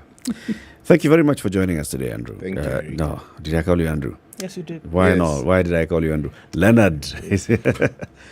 No, really easy. No, he needs to confirm whether Andrew is not his middle name. Oh, he has a brother. No, Andrew is my brother. See? Voilà, c'est ça. Something like that. It's that intergalactic journey of yours. You must have put on the watch.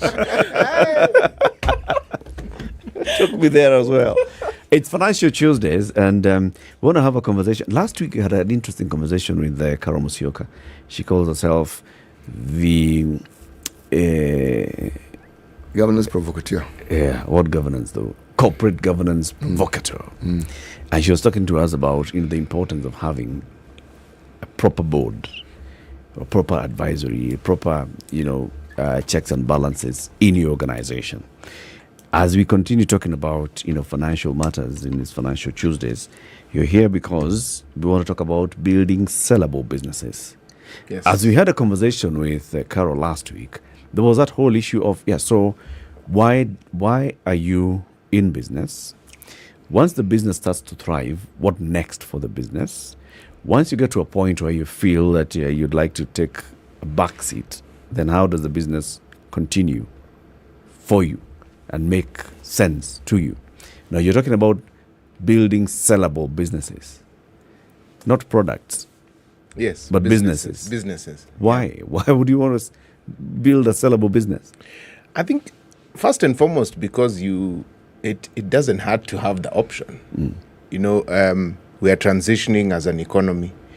Our parents or our grandparents who were in business were not building businesses to exit. They were building them, hopefully, for their kin to take over, or their kids. But things are changing, and those kids do not necessarily want to continue in the line that the parents set up the business. And if you build something that's sellable, it gives you options to sell it, and take that capital elsewhere and allocate it to other things. Maybe you want to become an investor, and you unlock that capital and have the cash in your pocket to do other things or to put in other areas that maybe are less hectic than running a day-to-day business, rather than not having the option because you have maybe not structured it right. Because we don't have a shortage of examples in the local landscape of fabulous businesses that grew to be quite large, only to collapse at the finish line because of some things that were probably not done right. I think Caro, who is a board whisperer, spoke about it last week. But you get to a stage where you cannot, you erode a lot of value because you did not build something that you could sell.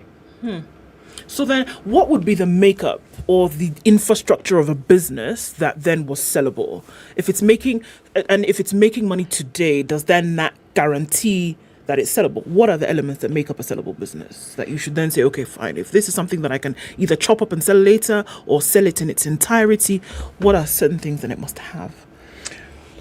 Businesses in their very basic nature are a collection of systems and processes. Sometimes those systems and processes are embedded in a person. Even a kiosk has its systems and processes. When you go there, there's some way you order, there's some way the kiosk owner orders their goods, sells them, and accounts for the money thereafter. The bigger they get, the more important it is to structure those systems and processes in a way that is devoid of the individual. Sometimes the system and process is embedded in the person. And I think that's where I would say we should start, in the sense that how do you take these processes and improve on them and move them away from being around you as the individual and becoming independent. Take an example of, I think one of the best examples I have is Coca-Cola. When you drive around the country, even this country, I've been up north to a place called Eldoret. I don't know if you've been there. It's 30 kilometers from the Ethiopian border, up north. And in Eldoret, you can get an ice cold Coke. Now, Coke is headquartered in Atlanta. Yet there's some systems and processes in this Atlanta-based company that have been set that in the back of beyond of Kenya, up north completely, you can get a nice cold Coke. I mean, when you think about what goes into that system and structure to enable you to do that, it is actually quite phenomenal. And that's what we're talking about. How do you create systems and processes in your business to help them outlive you? Because ultimately, you want to sit down and say, okay, I was part of that thing. It's now 100 years old. Or my great-grandfather started that company. He doesn't own it today, but it's still up and running. And I think Africa and East Africa is at that stage where we need to start thinking about this so that we start embedding our own brands into our ecosystem. Nothing against international brands. They are welcome to come, but they can compete on a playing field where they find the presence of African brands growing and developing. You know what you're saying seems to be you want people to move from and into, meaning someone starts a business, they have started the business, them. Yes. And you want them to remove themselves and their being and everything that goes with it from this business and make it something inanimate which can function without them. And yet, as far as they are concerned, they are the business. Because when you start something, by and large, it becomes an extension of you. Agreed. I don't think, yes, I would say yes and no to your statement that you've just made. Because one, you have to acknowledge that if your business is growing, it has to be about more than yourself. Because you do not have the skill sets to as this beast emerges, it needs to, you'll need other skill sets other than the ones you have. See, you've leapfrogged. Yes. Because that is what is desired. Yes. I'm still stuck at I, me, myself, and I, and the business, which is actually me. And the success accrued thereof is also an extension of me into this next realm. Because an expert, yes, one can look for, but one who chimes with my rhyme. Okay? Yes. Why I'm emphasizing this is, yes, I am saying the growth we speak of in the next plateau that we want to reach cannot be reached if we cannot resolve this. How do you get people to remove themselves from being the business, because they may even employ people completely emotionally yes, attached exactly. to the business. They may even do this, but it's it's still them. Even yes. the CEO must really surely yes. Even the board, it has to be of my choice and choosing. How do you get them to get to that point?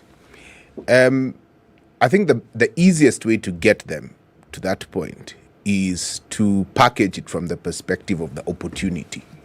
Because these are business people, yeah, they are out to make a return on whatever it is they're building and growing, and showing them how they can do so more and better by building this structure. I think last week I was listening to your show with Carol, and she was speaking to how she starts out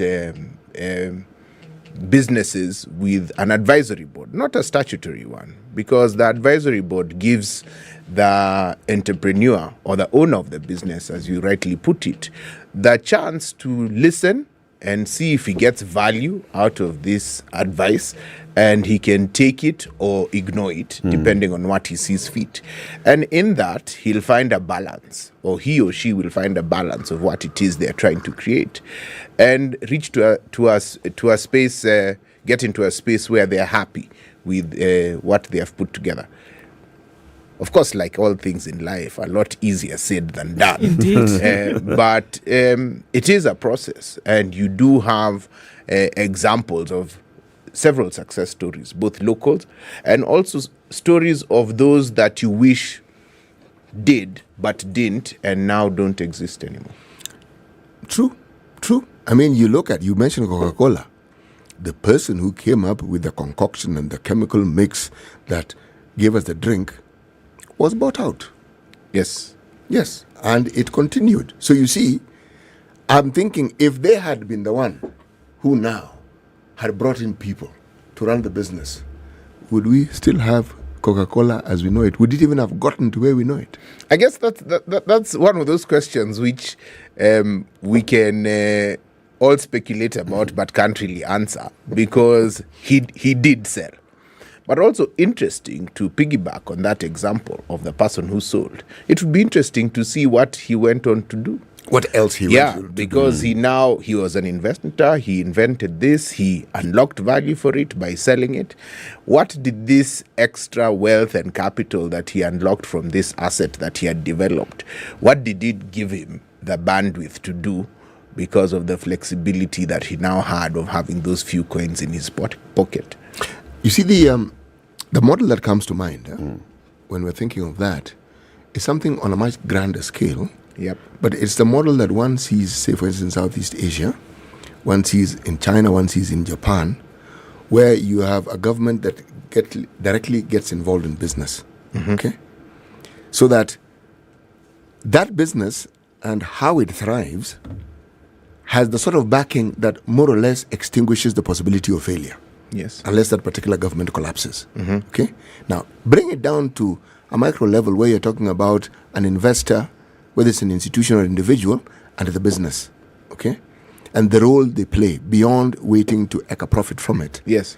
And how it is that if that investor is as informed about the things that you're saying, and how that would play into ensuring that this business actually thrives beyond the individuals who started it. Yes. Now, my question, would we then say that, for instance, when we talk about venture capitalists and the people who want to start startups and bring new business, do you think that they play this role? And if they do they play it well? Let's say, for instance, in a setup like ours, in understanding the ecosystem within which this particular business can actually exist.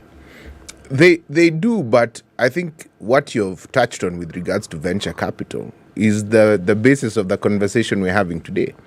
Because they will have certain irreducible minimums. If we are to take the conversation from Kalpa that is ongoing, so they would have certain irreducible minimums in what it would take for them to put money into your business, and I think that's where I am.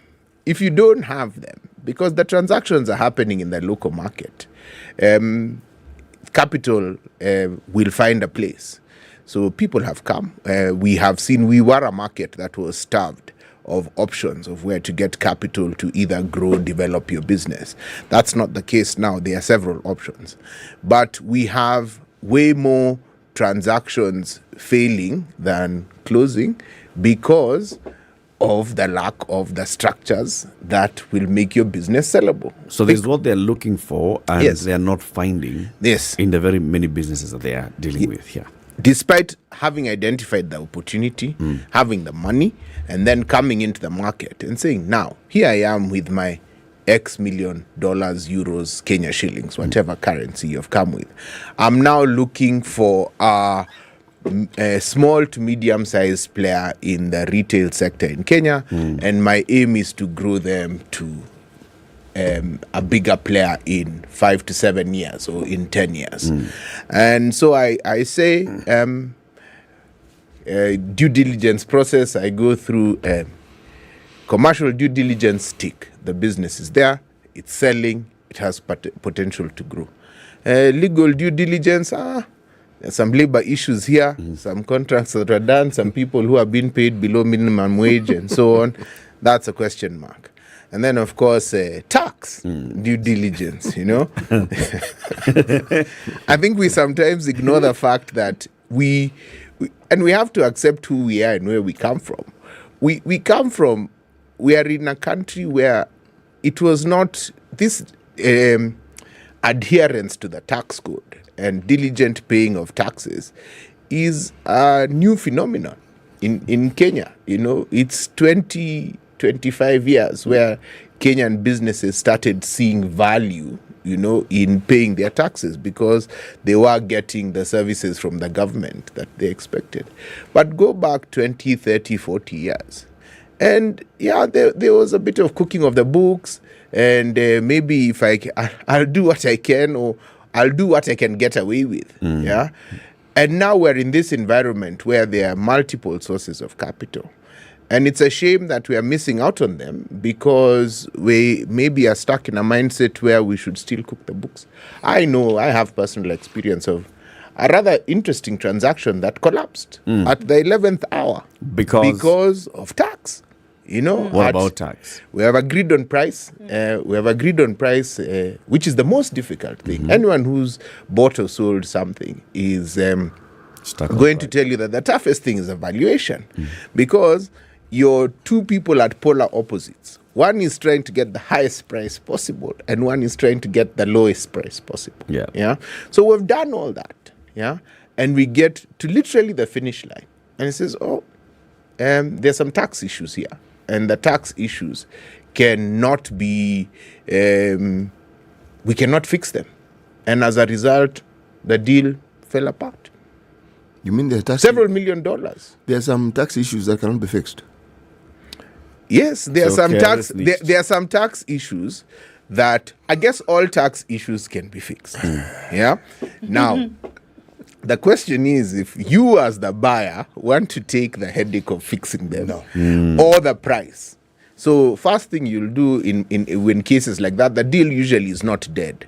But you go back and say to the seller, okay, I've found this tax problem. Fix them. Yeah? Either fix them or discount the price that we had agreed on to the maximum value of the potential tax liability.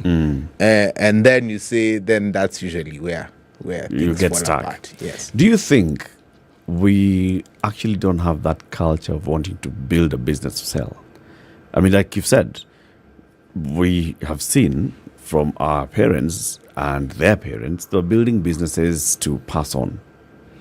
And then people are building businesses to, walk around with knowing, that might be a sharaba. It's your problem. That big company there is mine. I've started the other one there. I've started there. That one collapsed. I moved on. I moved on to this other one. The thing of, we don't treat businesses as commodities for sale. We treat businesses as children. We are bringing up the child. It becomes delinquent. And they approved kula kayuko. This one is good. We continue with this one. So I think we are talking about changing a mind shift, a mindset here of, I am starting a business looking at, I'm going to sell this business. And in fact, very many people that you talk to, they'll tell you, why the hell would I be wanting to do that? start a business or sell it. I'm not a trader of businesses. I am a provider of services and solutions.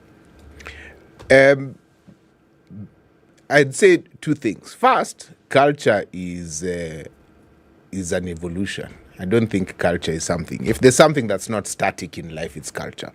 You look at how we lived and what were cultural norms of an average Kenyan in the 1960s, and you look at the cultural norms of an average Kenyan today, and there's been a shift in several things.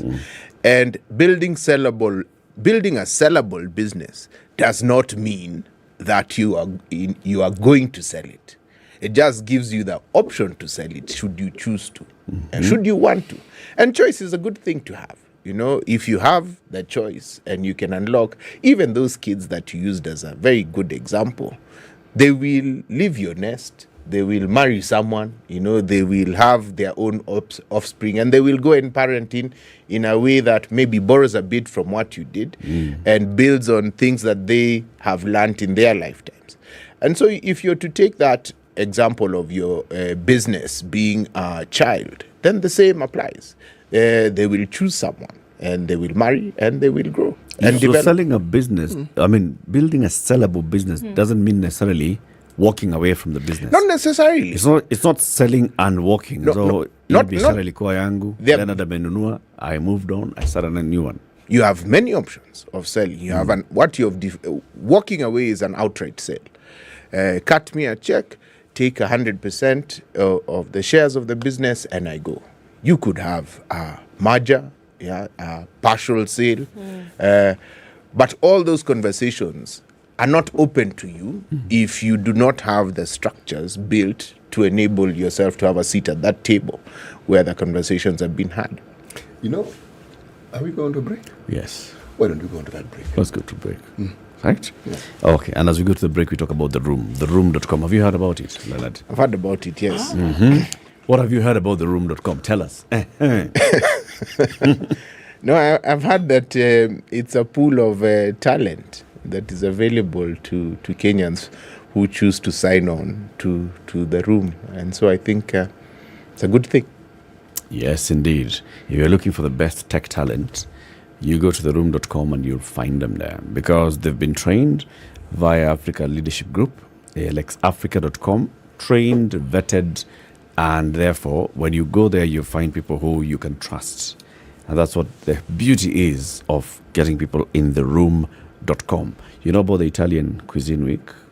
Celebrating, yes, until starting from the 10th. The 10th is the day after tomorrow. It is. It's Thursday. It is. Yeah. They'll have these things on a tuk-tuk in Malindi. Things. Things. Tuk-tuk Malindi. Malindi is, after all. Malindi is a tuk-tuk, the Italian. Yes. Watch out for that. The things on the tuk-tuk. Oh, yes. Okay. This is the Situation Room, the only way to start your day. If I look at the Premier League table, Manchester City is on top. Arsenal, number 2 in the table. Absolutely. How did Brentford get to number 3 in the Premier League table? They beat us like Burukenge. Sugar and spice. What's your love language, French? My love language is I want to be left alone. What can't you compromise on? Quality time and acts of service. Words of affirmation tutapata hata kanisani. We do this 11 to 3 p.m. Monday to Friday. DJ Absolute and Yolanda Mulwa on 94.4 Spice FM, Nairobi. When you're impeached, you're impeached. When you're sentenced, you're sentenced. Madam Chief Justice. Until the sentence is set aside. Ukibeba vitu kwa roho utakufa. If you carry things in your heart, you will die. You've had the luxury of living for 50 years and you cannot still explain yourself. Surely. Oh my God. The reason for which you went to school and then gathered experience, that reason must be paid for. All right. Okay. This level. Shape up or ship out. Levels don't change. No. It's about shipping up. You know my business partner here. Shipping out. Are we talking about the ship in the bathtub? Or the ship man? The Situation Room, Kenya's biggest conversation. All right, so we're looking at partly cloudy conditions in Nairobi. Rain showers in some parts at 18, highs of 25 and lows of 16. It's 17 and sunny in Nakuru, highs of 24. We'll see highs of 23 in a rainy Nyeri at 17. And it's 17 and cloudy in Eldoret, highs of 23 and lows of 13. 27 and light rain continues in parts of Mombasa, highs of 31. We'll see highs of 31 as well in Malindi, where it's currently 27. Mostly cloudy conditions at 23 in Kisumu, highs of 28 today, and we'll see highs of 27 in Kakamega, where it's cloudy at 24. Out in Kampala, it's mostly sunny at 21, and we'll see highs of 31 in Dar es Salaam, where the rain is coming down at 28. It's 15 and rainy as well in Johannesburg, highs of 18 and lows of 12, and mostly clear conditions at 25. In Lagos, mostly sunny at 24. In Kinshasa, looking out into Beijing, it's 14 and sunny going into Tuesday evening. We'll see highs of 17, and mostly cloudy conditions at 11 in Paris, going to highs of 17. 15 will be the high in London, where it's partly cloudy at 14 and inching closer to Tuesday morning. New York is 13 and clear. Coming into Tuesday, we'll see highs of 16 and lows of 4.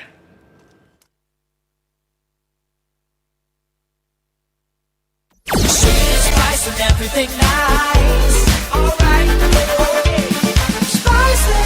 Spice up your life. Okay, so the situation on Jogo Road is kaput. How's that for an adjective? Going towards Landis Road, we're looking at it just at that exit from the roundabout at City Stadium. It's packed till you get to Kamkunji at the roundabout and then onto Gong Road through and through. Coming off Thika Superhighway, not so bad right now, but just seeing, well, actually, that's not true. It's really heavy and it's going through to that junction of Muranga Road. So that hasn't let up just yet. It's still pretty heavy as well coming off of Limuru Road. We'll be out of traffic hours soon, but it looks like we have some spots still. SpiceFM KE through the morning. Talk to us. Try to keep things moving and be safe.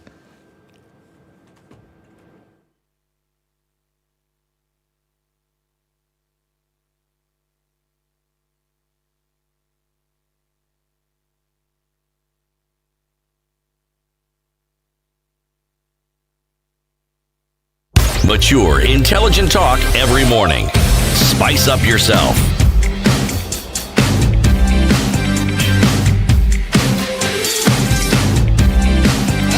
Mornings done right. 94.4 Spice FM, Nairobi. The conversation continues with Leonard Mudachi, a business acquisition, development and growth strategist. We are talking about building sellable businesses. You start a business, you build a business, you put all your blood, sweat and tears and everything else, including your family and reputation into it. It grows. Now, do you get value out of it? Do you cash out? Do you continue growing? Do you bring in investors who now put in some more money and help you to grow the business? And some of that is basically giving you money because you are full owner of the business. Or do you sell off the company and then go and do something else? This was a business that was doing this. I move on into doing something else. Or do you sell off the company and just go and eat that money? Eat that money. You have basically worked hard. There are various such examples that we have, for example, in Kenya, of businesses that have grown. Let me read you an excerpt from a story a couple of years ago. The world's largest multinational cosmetics company, L'Oreal, has acquired Kenya's Interconsumer Products Limited, the makers of Nice and Lovely brands, in a multi-billion-dollar transaction. The founder of this company was called Peter Kinothia of Interconsumer. They said this has made Mr. Kinothia an instant multi-billionaire. He grew a business, brought it to a certain level. Multinational comes in, takes up the company, gives him money, he walks, and he puts it in other things here and there. There are very many other examples, I'm sure, that you can tell us, Leonard. Yep, and probably built other businesses as a result, because I'm sure if you have not met him, not had the privilege of meeting Mr. Kinothia, but I'm sure he'll tell you that in his early days of setting up Interconsumer, access to capital was a challenge. Yep. Now he has this knowledge, he has this expertise of having built this business to a stage where it's sellable, and he does sell it. But with this knowledge now and capital, imagine what he can go on to do, because I'm sure he had other ideas. I cannot put hand to heart and say that I'm right, but I'm quite confident that he did build other businesses, which we see brands of in the market. Probably an easier task or a faster one than his first time around without sufficient capital to assist him. How would you say the business atmosphere is faring in Kenya when it comes to businesses that you can, start off and then it be profitable with the option of, selling it off later? If you did an analysis of how businesses run, it doesn't matter at what level, your small enterprise to your, top of the range. I think to answer that question, you have to look at the potential funders in the private equities and the venture capitals and ask yourself how many of them have chosen to set up shop in Nairobi, whether it's for Kenyan transactions or looking at the regions. And there are several. In fact, we are constantly in the first, second or third African country in terms of deals that are sought after in the market. So there is a lot of scope for growth and development of businesses in Kenya by virtue of the fact that you can see the capital coming to look for them. And the capital can find more businesses if we had businesses that are better structured. There are those who argue that the majority of businesses in this country, some even go, when they give a percentage, they say something like 98% of our businesses fall into the category of what you call SMEs. Now, people who run SMEs run it so that they can make a living. Yes. Now, how then do you get people who are in that sector to get to a point where they realize that, yes, making a living is good. You don't have to wait for an accident or a force of nature to change things, but you can actually deliberately set in motion this process so that this thing that you're doing becomes a lot more than what it actually is.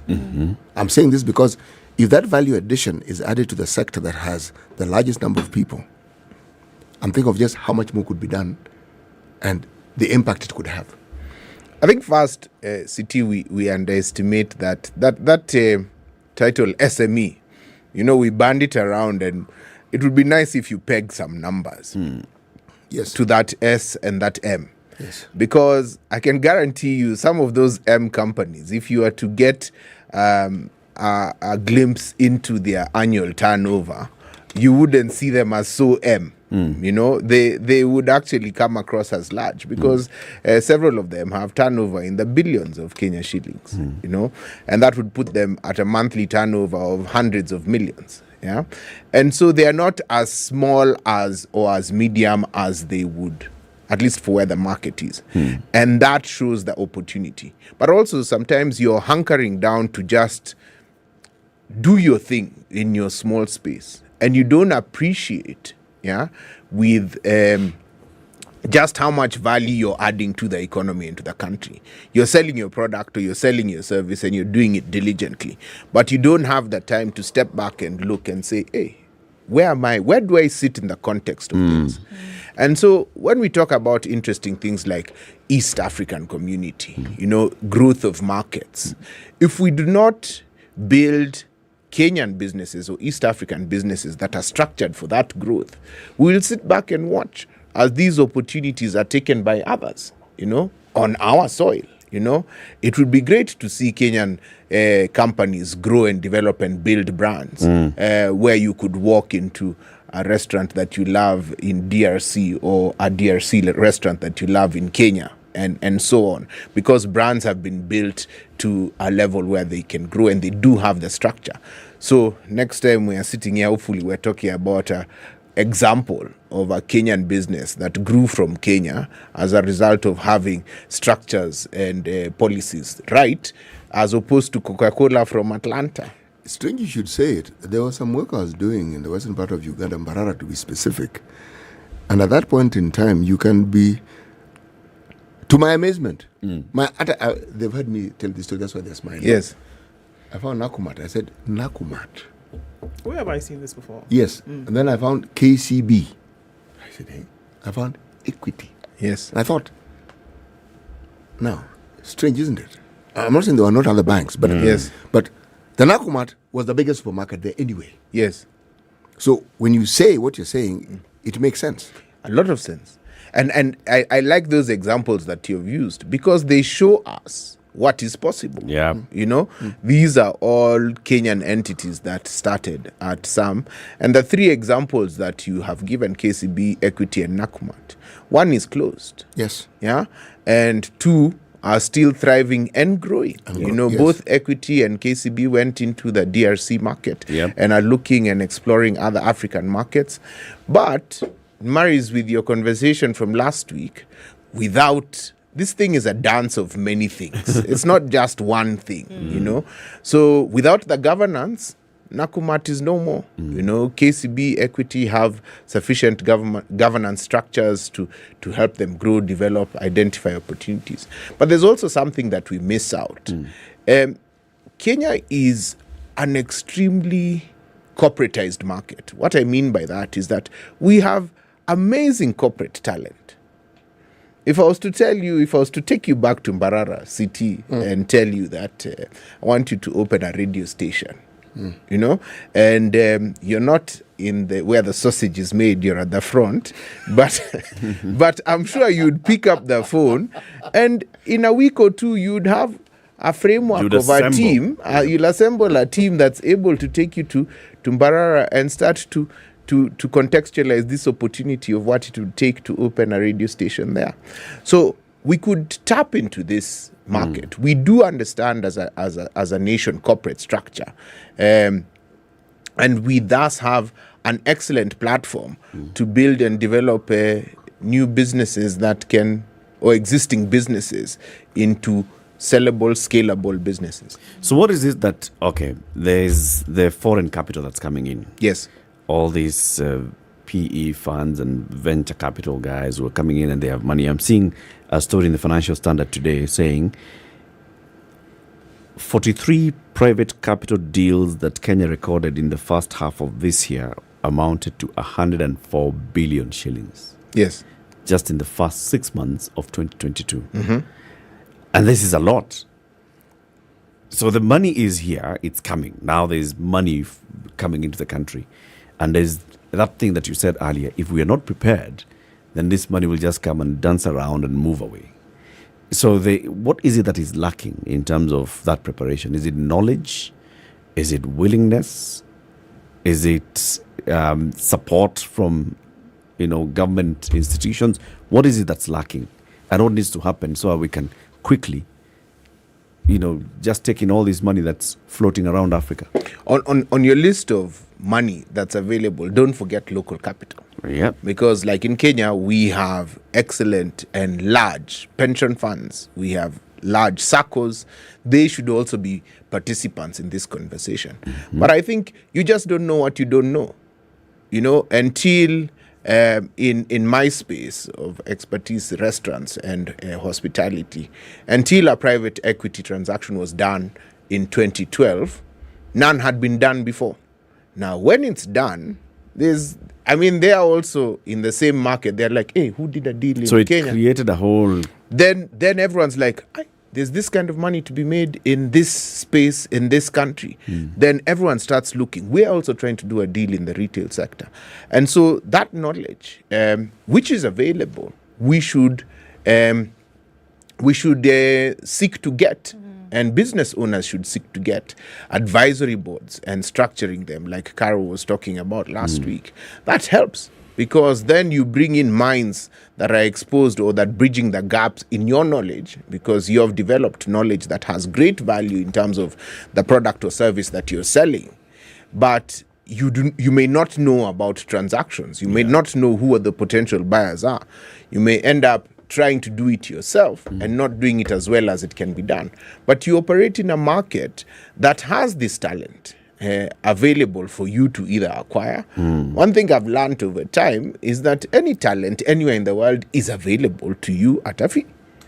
If you want to build a nuclear power plant today and you know nothing about nuclear power plants, you have the ability, if you have the resources, to acquire that talent and build your nuclear power plant. So that's what I'm saying.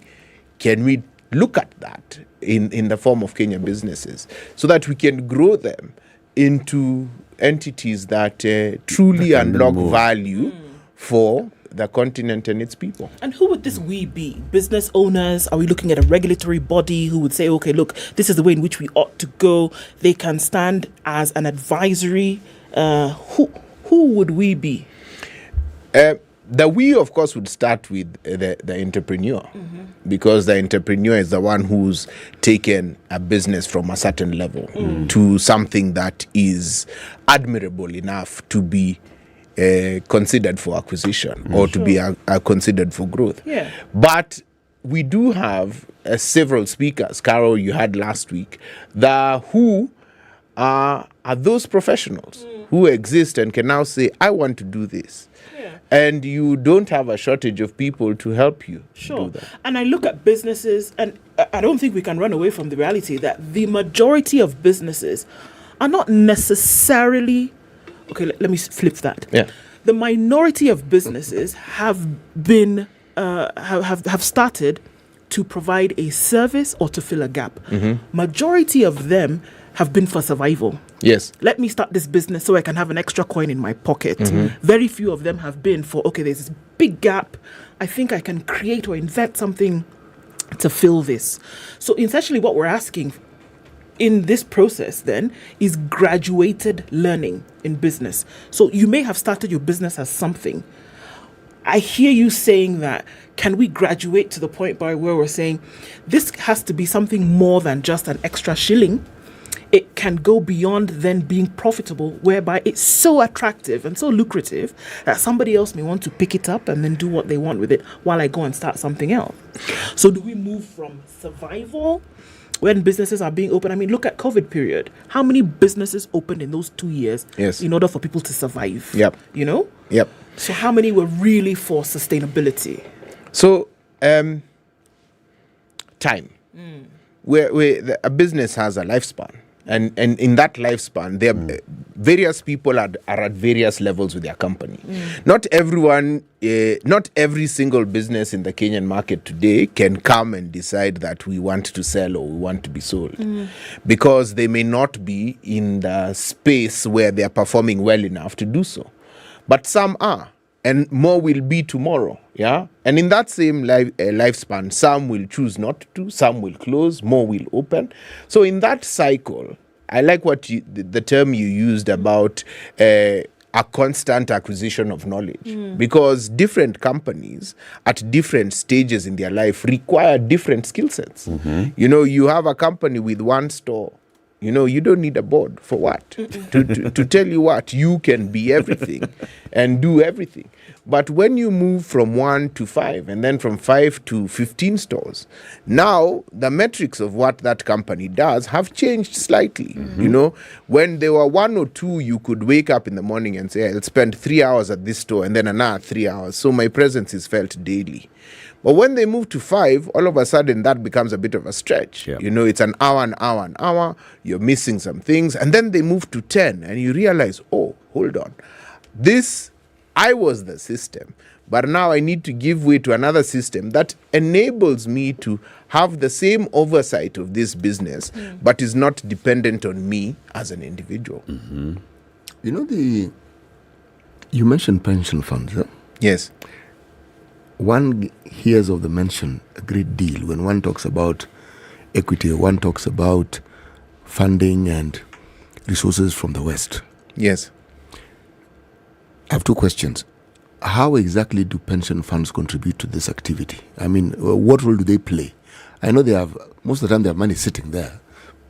How do they play the role? SACCOs, I understand. You go there, you borrow. Pension fund, they've come into it. I'm told you can even buy a house if you have a pension. You can do all sorts of things. But how, when it comes to investment, specifically investment, where you want to go into a business beyond just buying a house, how do pension funds... If you do your research on the Kenyan pension scene, you'll recognize that the Kenyan pension funds are already significant investors in multiple sectors of the economy, either through the stock exchange because they are trading in stock. They are heavily regulated, so they have to follow certain regulations that are set for them. But they're already significant investors. If you look at the banks, which have some of the largest pension funds in the country, and look at the commercial real estate assets that they own in this country, they are significant and they continue. I mean, the CBK pension funds has just opened a new, very interestingly shaped building in the CBD in Nairobi. So they are participating. But can we now stretch this out? Because I know that as an asset class, equity in businesses has been allowed. I don't know to what percentages, but you still see more of the participation being foreign than local. There is an opportunity to tap into that local capital to take advantage of some of these opportunities. You know, the reason why I ask this question is because every once in a while one comes across something that falls the category of an advisory. You find a huge funding company, say like in the West, like Stanley Morgan, or is it Morgan Stanley? Morgan Stanley, yeah. Okay. Those two together. Stanley and Morgan. Exactly. Okay? Yeah, so who comes before the other? It's all right. Yes, okay. And you read of an advisory about investing in a country like ours. Yes. And the issues that we have. How seriously do such advisories impact on the monies that actually eventually find their way here in the form of investments? I say that people listen to their people, and people are comfortable with their people. So you're a Kenyan sitting here, and a Morgan Stanley investment banker issues an advisory against you, for example, and chances are he was in school with the chief executive of the fund that wants to put in the money, and he can pick up the phone and say, hey, this advisory, tell me more, you know? And I think one of the things that we are missing out on is the power and the value of local context. Even our knowledge has value. Yeah, we are seeing now in the market the realities of foreigners coming into the market and ignoring local context, yeah, and intellect, and struggling. To their great detriment. To their great detriment. I mean, one of the stories, if you picked an example of how many funds have been have invested in the last 6 months, but there have been stories circulating about how many investors have been here for a year and opted out, and burnt their fingers. A lot of that is to do with local context, because the reality is there are some things, and you have sat in those rooms, there are some things that are said, we need to start talking about Africa from the prism of Africans. So even we, with our capital from our pensions, investing in our businesses and growing and developing them, look at some of the local brands. And Kenyans are very, very good at this. I mean, on the African continent, we are great at putting together brands that are local, yet are performing to an international standard. You see it in the restaurant space, you see it in the retail space. And those are exportable brands and scalable brands. So what happens if we could do this more? If we could capitalize them better, if we could give them the knowledge that was lacking, that they need, that can enhance their growth and development. Leonard, you've been chairman. Are you still chairman of the Retail Trade? Yes, I am. Yes, You're still chairman? Yes, I am. Of the Retail Trade Association of Kenya. Yeah. That brings together all the retailers, from the big supermarkets to all your outlets to food outlets. You're also in the restaurant business. Yes. For many years. So how do you give this kind of knowledge to the players in just your industry alone? Because there's potential for growth there. I mean, our players, if I was to use Retrack as an example, I think they're living it. They're living exactly what I speak to. Because, there are some phenomenal African brands, Kenyan brands, let me say, not African, that are growing in this market. Take players like Optica. Optica is a world-class spectacles and eyewear store, and you walk into a store, or take people like City Walk, or take brands like Healthy You, and not necessarily the big supermarkets that you see. But others, the supermarkets are there also. And even take the supermarkets. We have been great at very few African markets do you walk into and see international standard local brands that have grown. Quickmart, Naivas, all local. Carrefour is a foreign brand, but it's one in a pool of several well-executed local brands. Look at our banking sector. I grew up in Kenya where the top banks were foreign. Now the top 5 banks are all local, built with local talent.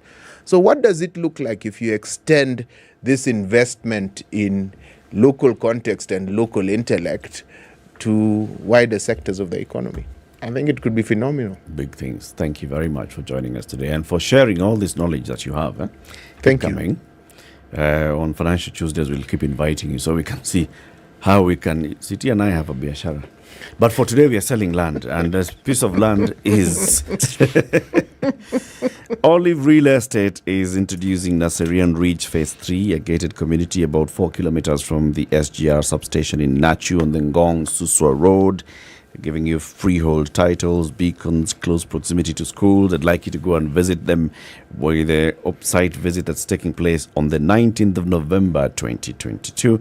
To book your slot, just call 0704 30 30 30. That's 0704 30 30 30, or visit the website olivelimited.com. Thank you for tuning in to Kenya's biggest conversation. See you again tomorrow. Ndu, Yes. make sure that you only wear one bud I'm so gonna you have can my hear. buds in the whole. I will be hearing what I need to hear. My music, my meetings. Sawa. You want to talk to me? Call me, and all I have to do is double tap. Sawa basi. It's 10 o'clock. Have a lovely day.